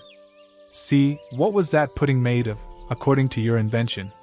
Asked Alice, hoping to cheer him up a little, for the poor gentleman seemed to be getting quite depressed. For a start, of blotting paper, replied the gentleman with a whimper. I'm afraid that wouldn't look too good. It wouldn't look good, just, he interrupted with quite a bit of anxiety, but you have no idea how it changes when you mix it with other things, such as gunpowder and sealing paste. But I have to leave you here, he finished, for they had just arrived at the edge of the forest. Alicia was amazed. She could not help but think with that pudding. You are sad, said the gentleman with a restless voice. Let me sing you a song that will cheer you up. Is it too long? Asked Alice, for she had heard too much poetry that day. It is long, the gentleman confessed, but it is so beautiful. Anyone who has heard me sing it, or have tears burst out of them, or else what? Alicia insisted, for the gentleman is speaking to himself, cut off at once. Or if you have not missed anything, that's the truth. The song is called Eyes of Cod. Ah, so that's the name of the song, eh? Said Alice, trying to give the impression that she was interested. No, you do not understand, corrected the gentleman, with some displeasure. So they call it, but his name is actually an old man old. Then, shall I say that's what the song is called? Alice corrected herself. No, either. That's another thing. The song is called the Esto Guayaquelo, but it's just as it is called, you know. Well then, what is that song? Asked Alicia, who was already completely baffled. That's what I was going to say, answered the gentleman. In reality, the song is none other than Pasado sobre una cerca, and the music is my own invention. And speaking of this, guys, he stopped his horse and let the reins fall loose down his neck. Then he began to sing, marking time slowly with one hand, a faint smile illuminating the Bobalicona face, as if he was enjoying the music of his own song. Of all the strange things that Alice saw during her journey through the mirror, this was the one she remembered most clearly. Years later he could still relive that whole scene again, as if it had happened only the day before. The gentle blue eyes and the knight's kind face, the rays of the setting sun shining through his venerable hairs and flashing on his armor, with a glow that dazzled her, the horse moving quietly from here to there, the reins hanging by the neck, pacifying the grass at its feet, and the dark shadows of the forest in the background. All this was engraved on Alicia's mind as if it were a picture, as he lay down against a tree, protecting himself with his hand from the sun's eyes and watching that strange couple, half in dreams hearing the melancholy music of that song. Only that music is not one of his inventions, said Alice. It is I give you what I possess, which I can no longer do. She was silent, listening with the greatest attention, but no tears were coming from her eyes. I will tell you all I can, little remains for me to narrate. Once I saw an old man, a long-aged man, basking on a fence. Who are you, old man? Tell him, and what do you do for a living? His answer crept through my mind like water through a sieve. He said to me, I hunt the butterflies that sleep for wheat. With them I cook some good lamb cakes which then sell in the streets. They are bought by those men, he continued, who sail the seas, and thus I get my daily bread. And now, have the goodness, the will. But I was thinking of a plan to dye my mustaches green, Then using a fan so large that no one could see them for me and not knowing what to reply to what the old man was saying, I shouted, "Come! Tell me what you live on!" with a good blow to the head. With his kind voice, he resumed the narration. He said to me, "I walk around, and when I run into a stream, I burn it in the mountain. With that they make that splendid product they call Macassar oil. However, 2 real and a bitch is all I get for my work. But I was thinking about how to eat butter so that I could get a little fat every day." Then I gave him a strong beating, until his face turned purple. "Come on! Tell me how you live!" I yelled at him. "Go, what profession do you have?" He said to me, "I cast eyes of cod through the thorns and the shrubbery. With them I plow, in the silence of night, beautiful buttons of vest. And I know that these I sell either for gold nor for silver, but only for 1 bitch, and for 1 you get 10. Sometimes I dig crab buns or fish with a sparrow rod. Sometimes I look for the cliffs to see if I can find some Simon's wheel. And in this way," he concluded, rogue with a wink, "it is as if I am making my fortune. Now I would be very honored to have a drink at your mercy." Then I heard it, for in my mind my great project of how to save the Menai Bridge from rust by well annealing it into good wine was maturing. So I thanked him very much for the kindness of telling me the method of his fortune, but mostly for his noble desire to drink to the health of my illustrious person. And so, when now by chance my fingers stick to my tail, or I try to savagely put my right foot on the left shoe, or when some heavy object falls on my toes, I cry because I remember so much that old man who once knew of kind look and pause talk, the hair more grey than snow, the face very like that of a crow, the eyes enflammed as carbons. He who seemed to be overwhelmed by his misfortune, and cradled his body in comfort, whispering and whispering, as if he had a mouth full of pasta, and snoring like a buffalo, that peaceful evening of old, sitting on a fence. Upon reaching the last words of the ballad, the knight picked up the reins and turned his steed's head back the way they had come.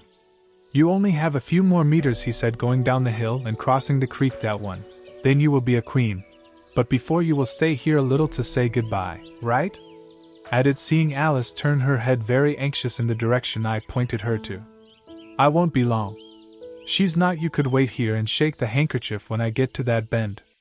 Do you understand? That would cheer me up a little." "Of course I will wait," said Alicia. "And thank you very much for coming with me so far. And for the song, I liked it very much." "I hope so," said the gentleman with some doubts. "You did not cry as much as I had supposed." And saying this, they shook hands and the knight took a slow walk through the forest.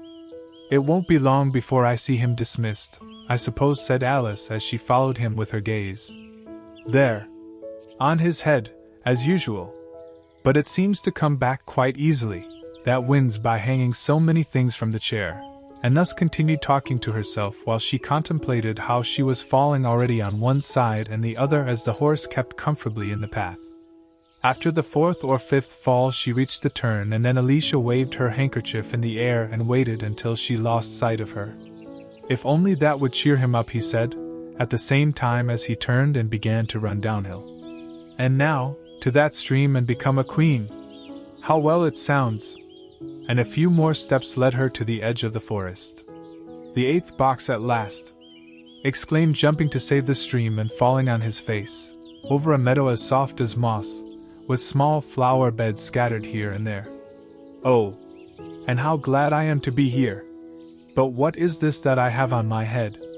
exclaimed with great dismay when, touching his head with his hands, he found something very heavy that closely surrounded his entire forehead. "But how did this come to me without my knowledge?" he said as he took the heavy object off and placed it on his lap to find out what it was. It was a gold crown. 9. Alice Queen. "Wow! This is good!" exclaimed Alice. "I never thought she would become a queen so soon. And now I will tell you what happens, Your Majesty," she continued in a stern tone. She had always quite liked to scold herself. Simply, what can't be this rolling through the grass like that? Queens, you know, have to keep their dignity. She stood up and walked a little, at first a bit stiff, because she was afraid that the crown would fall. But soon she got excited, thinking that after all there was no one to see her. "And if I really am a queen," he said as he sat down again, "I will get used to it in time." Everything was going on in such an unusual way that she was not at all surprised to find the Red Queen and the White Queen both sitting on either side of her, next to her. I was very keen to ask them how they had got there, but I was afraid that wasn't the right thing to do. But instead he thought, "I don't see anything wrong in asking if the game is over. Please, would you tell me if," he began out loud, looking somewhat coyly at the Red Queen. "Don't talk until someone talks to you," the Queen interrupted her sharply.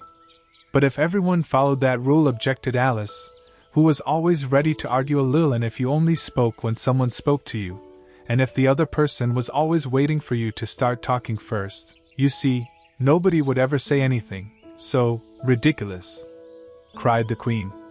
"Girl, don't you see that?"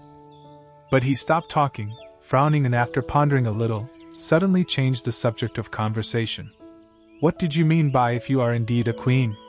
With what right do you claim this title? Do you not know that until you pass the usual exam you cannot be queen? And the sooner we start, the better for everyone." "But if I only said 'if it were,'" Alicia excused herself painfully. The two queens looked at each other, and the red one observed with a thud, "He says that he only said 'if it were,' but he has said much more than that," moaned the White Queen, twisting her hands. "Aye. So much more than that." "That's right, you know it," said the Red Queen to Alice. "Always say the truth, think before you speak, do not forget to write everything after." "I am convinced that I never wanted to make sense of it," began Alice to reply, but the Red Queen interrupted her impatiently. "That's precisely what I'm complaining about. You should have made some sense of it. What good is a creature that has no sense? If even jokes make sense, and a girl is more important than a joke, I guess, right? That you cannot deny, even if you try with both hands." "I never deny anything with my hands," Alice protested annoyingly. "No one has said that you should do so," replied the Red Queen. "He said that you could not do it even if you wanted to." "It seems that he has gone around," the White Queen remarked. "He has given himself to the denial of everything, only he does not know where to start." "A nasty and clumsy character," observed the Red Queen, and they all stood for a minute or two in awkward silence. The Red Queen broke her silence by saying to the White one, "I invite you to the banquet that Alicia will give this afternoon." The White Queen smiled back at him, and said, "I invite you. It's the first news I have that I'm going to give a party," interspersed Alicia, "but if there is going to be one, I think I'm the one who should invite people."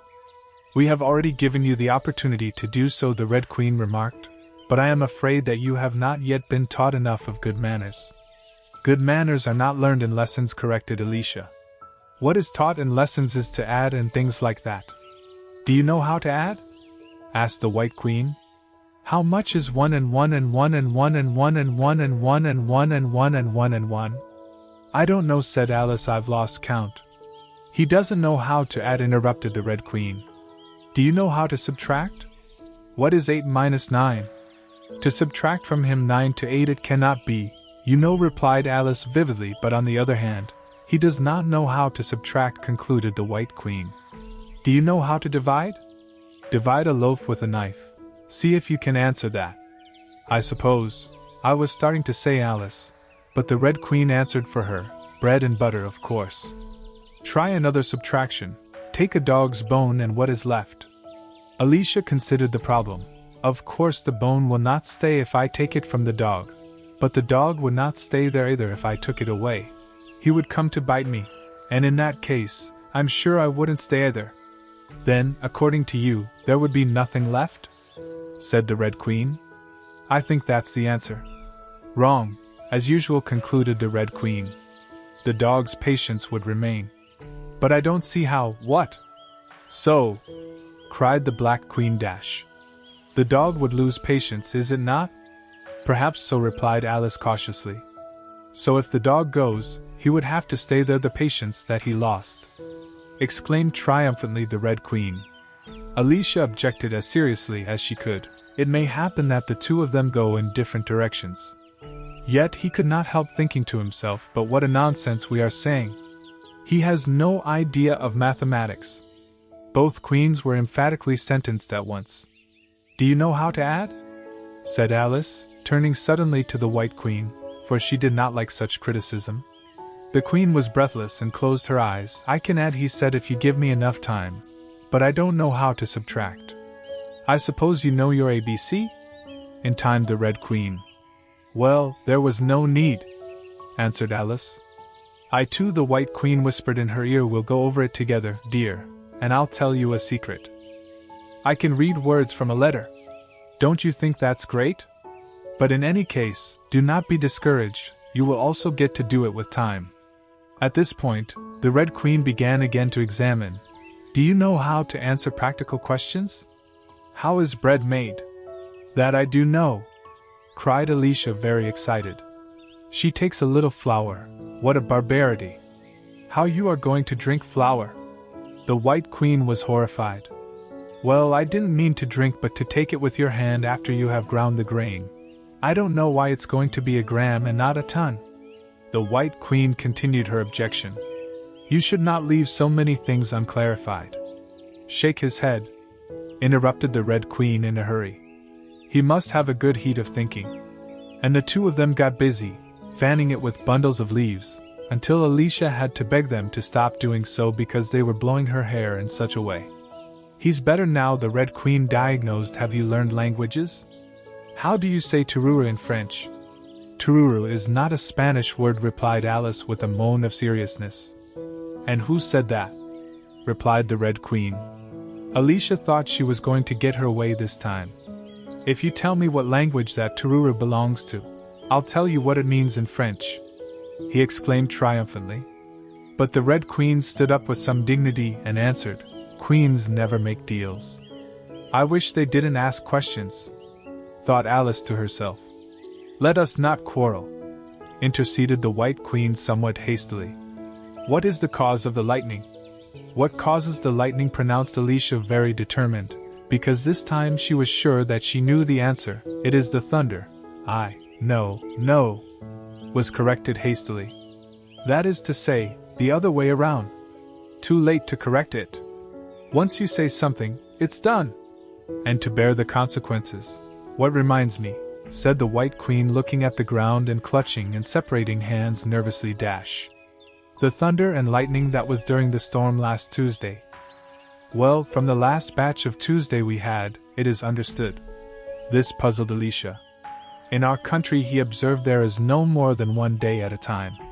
The Red Queen said, well, what a mean and sassy way to do things. Here, we usually accumulate days and nights, and sometimes in winter we put our tails up to 5 nights at a time. You can imagine that to better use the heat. Are 5 nights warmer than one? Dared to ask Alice. 5 times warmer, of course. But for the same reason, they should be 5 times colder. That's right. You said so, cried the Red Queen. 5 times warmer and 5 times colder. In the same way that I am 5 times richer than you and 5 times smarter. Alice gave up, sighing. It's just like a riddle without solution, he thought. Humpty Dumpty also saw her, continued the White Queen with a low voice, more as if she was talking to herself than anything else. He came to the door with a corkscrew in his hand. And what did he want? Asked the Red Queen. He said he was going to come in any way, explained the White Queen, because he was looking for a hippo. Now that what happened is that there was nothing like it around the house that morning. And does he usually have them? Asked Alice, very astonished. Well, only on Thursdays, replied the Queen. I know what Humpty Dumpty was up to, said Alice. What he wanted was to punish the fish, because... But the White Queen resumed her narration at that moment. What of thunder and lightning? You don't know what that was. She never knows anything, of course, interspersed the Red Queen. And part of the roof fell off and there was a thunderstorm. And they started rolling around like millstones, tipping tables and stirring everything, until I was so scared that I didn't even remember my own name. Alice said to herself, I certainly would not have thought of even trying to remember my name in the midst of such an accident. What good would it have done me to do that? But he did not say it aloud, lest he hurt the poor Queen's feelings. Your Majesty must excuse her, said the Red Queen to Alice. taking one of the White Queen's hands between hers and caressing it gently. He has good intentions, but usually can't help but miss some nonsense. The White Queen looked timidly at Alice, who felt she had to say something nice. But the truth is that at that moment she was not thinking of anything. The thing is that she was never properly educated, continued the Red Queen, but her good character is something that amazes. Pat him on the head and see how he likes it. But this was more than Alicia would have dared. A little affection, and some hair curlers, that's all he's asking for. The White Queen sighed deeply and laid her head upon Alice's shoulder. I am so sleepy, she groaned. She is tired, poor thing. The Red Queen took pity on her. Bring her hair, prepare your sleeping cap, and wrap it up with a good lullaby. I don't wear a sleeping hat to lend her, said Alice, trying to obey the first of her instructions, and I don't know any good lullaby either. Then I shall have to do it, said the Red Queen and began, Sleep, my queen, on your Alice's lap. Make sure the snack is ready, we will have time for a nap. And when the party is over we'll all go dancing, the White Queen, and the Red Queen, Alice and all the others. And now that you know the words, he added, leaning his head on Alicia's other shoulder, you have no more to sing it to me. I am also getting the dream dash. 1 moment later, both queens fell asleep, snoring loudly. And now what do I do? Alice exclaimed, looking at one side and the other, full of perplexity, as first the round head and then the other rolled from her shoulder and fell on her lap like a heavy lump. I don't think it ever happened before one had to deal with 2 sleeping queens at once. No, not at all, never in the whole history of England. Well, that I already know it could never be, because there has never been 2 queens at the same time. Wake up, Heavy, continued to say with frank impatience. But for every answer he received nothing but a gentle snoring. The snoring became more different every minute and started to sound more like a song. Finally, Alice thought she could even perceive the letter and began to listen so carefully that when the 2 large heads suddenly vanished from her lap she hardly noticed. He was standing in front of the arch of a door on which was written Queen Alice in large letters, and on each side of the arch there was a bell clasp. Under one of them was written Visitor's Bell and under the other Service Bell. I'll wait for the song to finish, thought Alicia, and then I'll ring the bell of, but which one? Continued, very puzzled by both posters. I am not a visitor, and I am not the service. In reality what happens is that there should be another one that says Queen's Bell. Just then the door was slightly opened and a creature with a long beak poked its head for an instant, only to say, no one is admitted until the week after next, and then disappeared, slamming the door. For a long time Alicia was knocking on the door and ringing both bells, but in vain. Finally, an old frog sitting under a tree stood up and slowly limped over to where he was. He was wearing a bright yellow suit and had big boots. And now what? Asked the frog with a waiting voice. Alice was ready to complain about everyone. Where is the servant who must answer the door? She began to scold in anger. What door? Asked the frog slowly. Alice kicked the floor with rage. She was irritated by the way the frog dragged words. This door, of course. The frog stared at the door for a minute with its big, unexpressive eyes. Then it came and rubbed it a little with its thumb as if to see if the paint was coming off. Then it looked at Alice. Did you answer the door? Said. And what has he been asking her? She was so hoarse that Alicia could barely hear what she was saying. Don't know what it means, he said. There goes. And isn't he just halting in Cretan? Replied the frog, or is he deaf? What is it that has made her ask? Nothing, replied Alice impatiently. I have been beating her. Ezo ita very badly, the frog mumbled. Now it's not got angry. Then he came to the door and kicked him hard with one of his big feet. Go to her and leave her alone, he panted as he limped back to his tree, and you will see how she leaves her alone with her. At this moment, the door opened wide and a voice was heard that chanted shrill. To the world of the mirror, Alice said, In my hand I carry the scepter, and on my head the crown. Come to me the creatures of the mirror, be they who are. Come and eat all with me, with the Red Queen and the White Queen. And hundreds of voices joined together then chanting, Fill the cups to overflow. Adorn the tables with buttons and save. Let's go put cats in coffee and mice in tea. And let us pour for Queen Alice, not less than 30 times 3. Then followed a confused din of hurries and toasts, and Alice thought 30 times 3 is 90. I wonder if someone will be counting? The next minute the greatest silence reigned again, and the same shrill voice of before began to sing one more stanza. "O creatures of the mirror," cried Alice, "come and come to me. I honor you with my presence and gift you with my voice. What a privilege I grant you to dine and snack with me, the Red Queen and the White Queen." Again the voices chanted, "Let us fill the cups to overflowing, with molasses and ink, or with any other brew equally pleasant to drink. I mix the sand with cider and the wool with wine. You drink to Queen Alice no less than 90 times 9. 90 times 9, Alice repeated with despair. So they will never end. It would be better if he entered at once, and indeed did. But at the moment when he appeared, there was a mortal silence. Alice looked nervously at both sides of the table as she walked through the large room. She could see that there were about 50 diners, of all kinds. Some were animals, others birds, and even flowers. "I'm glad you came without waiting for me to invite you," he thought, "because I certainly would never have known which people to invite." 3 chairs formed the head of the table. The Red Queen and the White Queen had already occupied 2 of them, but the central one remained empty. Alicia went to sit in that one, a little unlucky for the silence, and wishing someone would break to speak. The Red Queen finally began. "You missed the soup and the fish," he said. "Let's bring the roast." And the waiters put a leg of lamb in front of Alicia, who stared at it somewhat frightened because she had never seen herself in need of carving a roast in her life. "You seem a little coy. Let me present to you the leg of lamb," said the Red Queen. "Alice." "Lamb, lamb, Alice."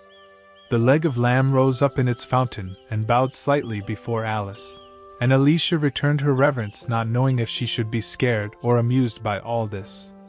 "May I offer you a share?" he said, taking the knife and the fork and looking at one queen and another.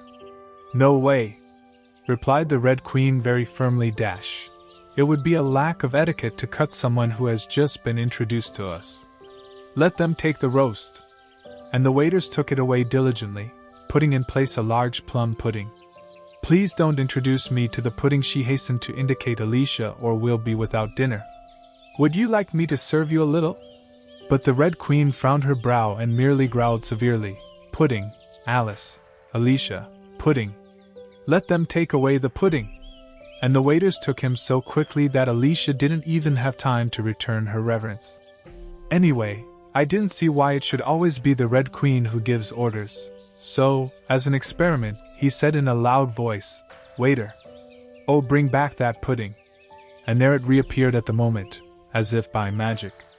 It was so huge that Alicia could not help feeling a little shy, the same as with the leg of lamb. However, with great effort, he managed to get over it, cut a good piece off, and offered it to the Red Queen. "What impertinence!" said the pudding.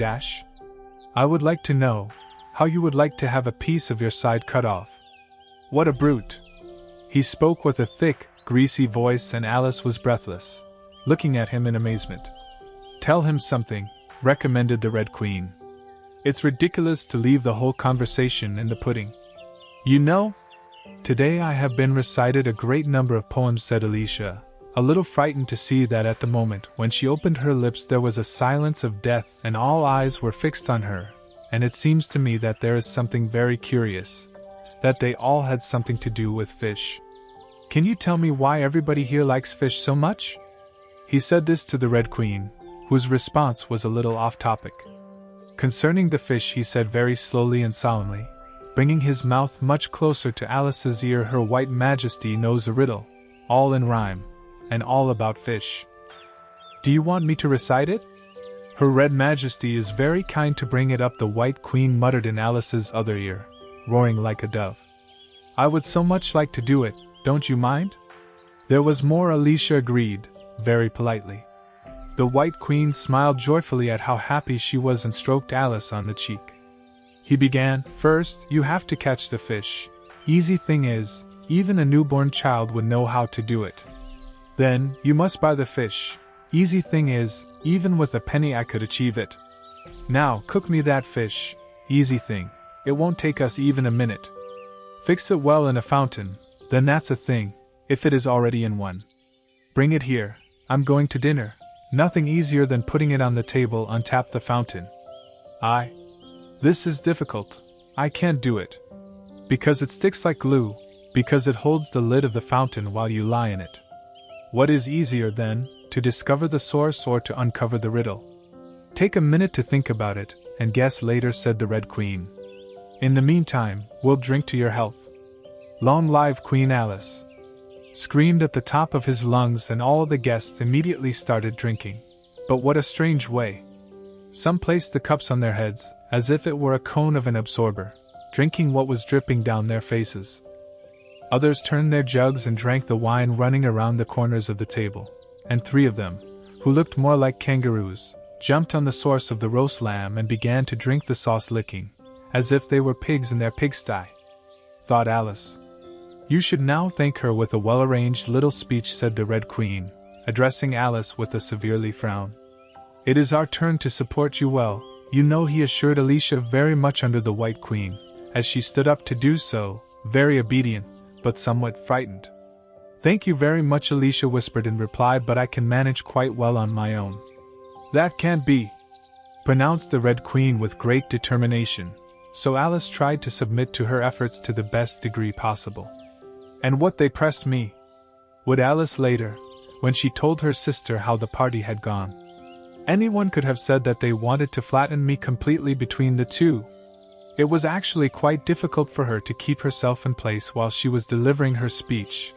The 2 queens were pushing her so hard, one on each side, that they were almost lifting her up with their thimbles. I stand to express my thanks, began Alicia, and in fact she was rising in the air a few inches, while speaking. But he held tightly to the edge of the table and pulled back to his place. Careful! Hold on tight! Suddenly the White Queen shrieked, holding Alice by the hair with both hands. Something's going to happen!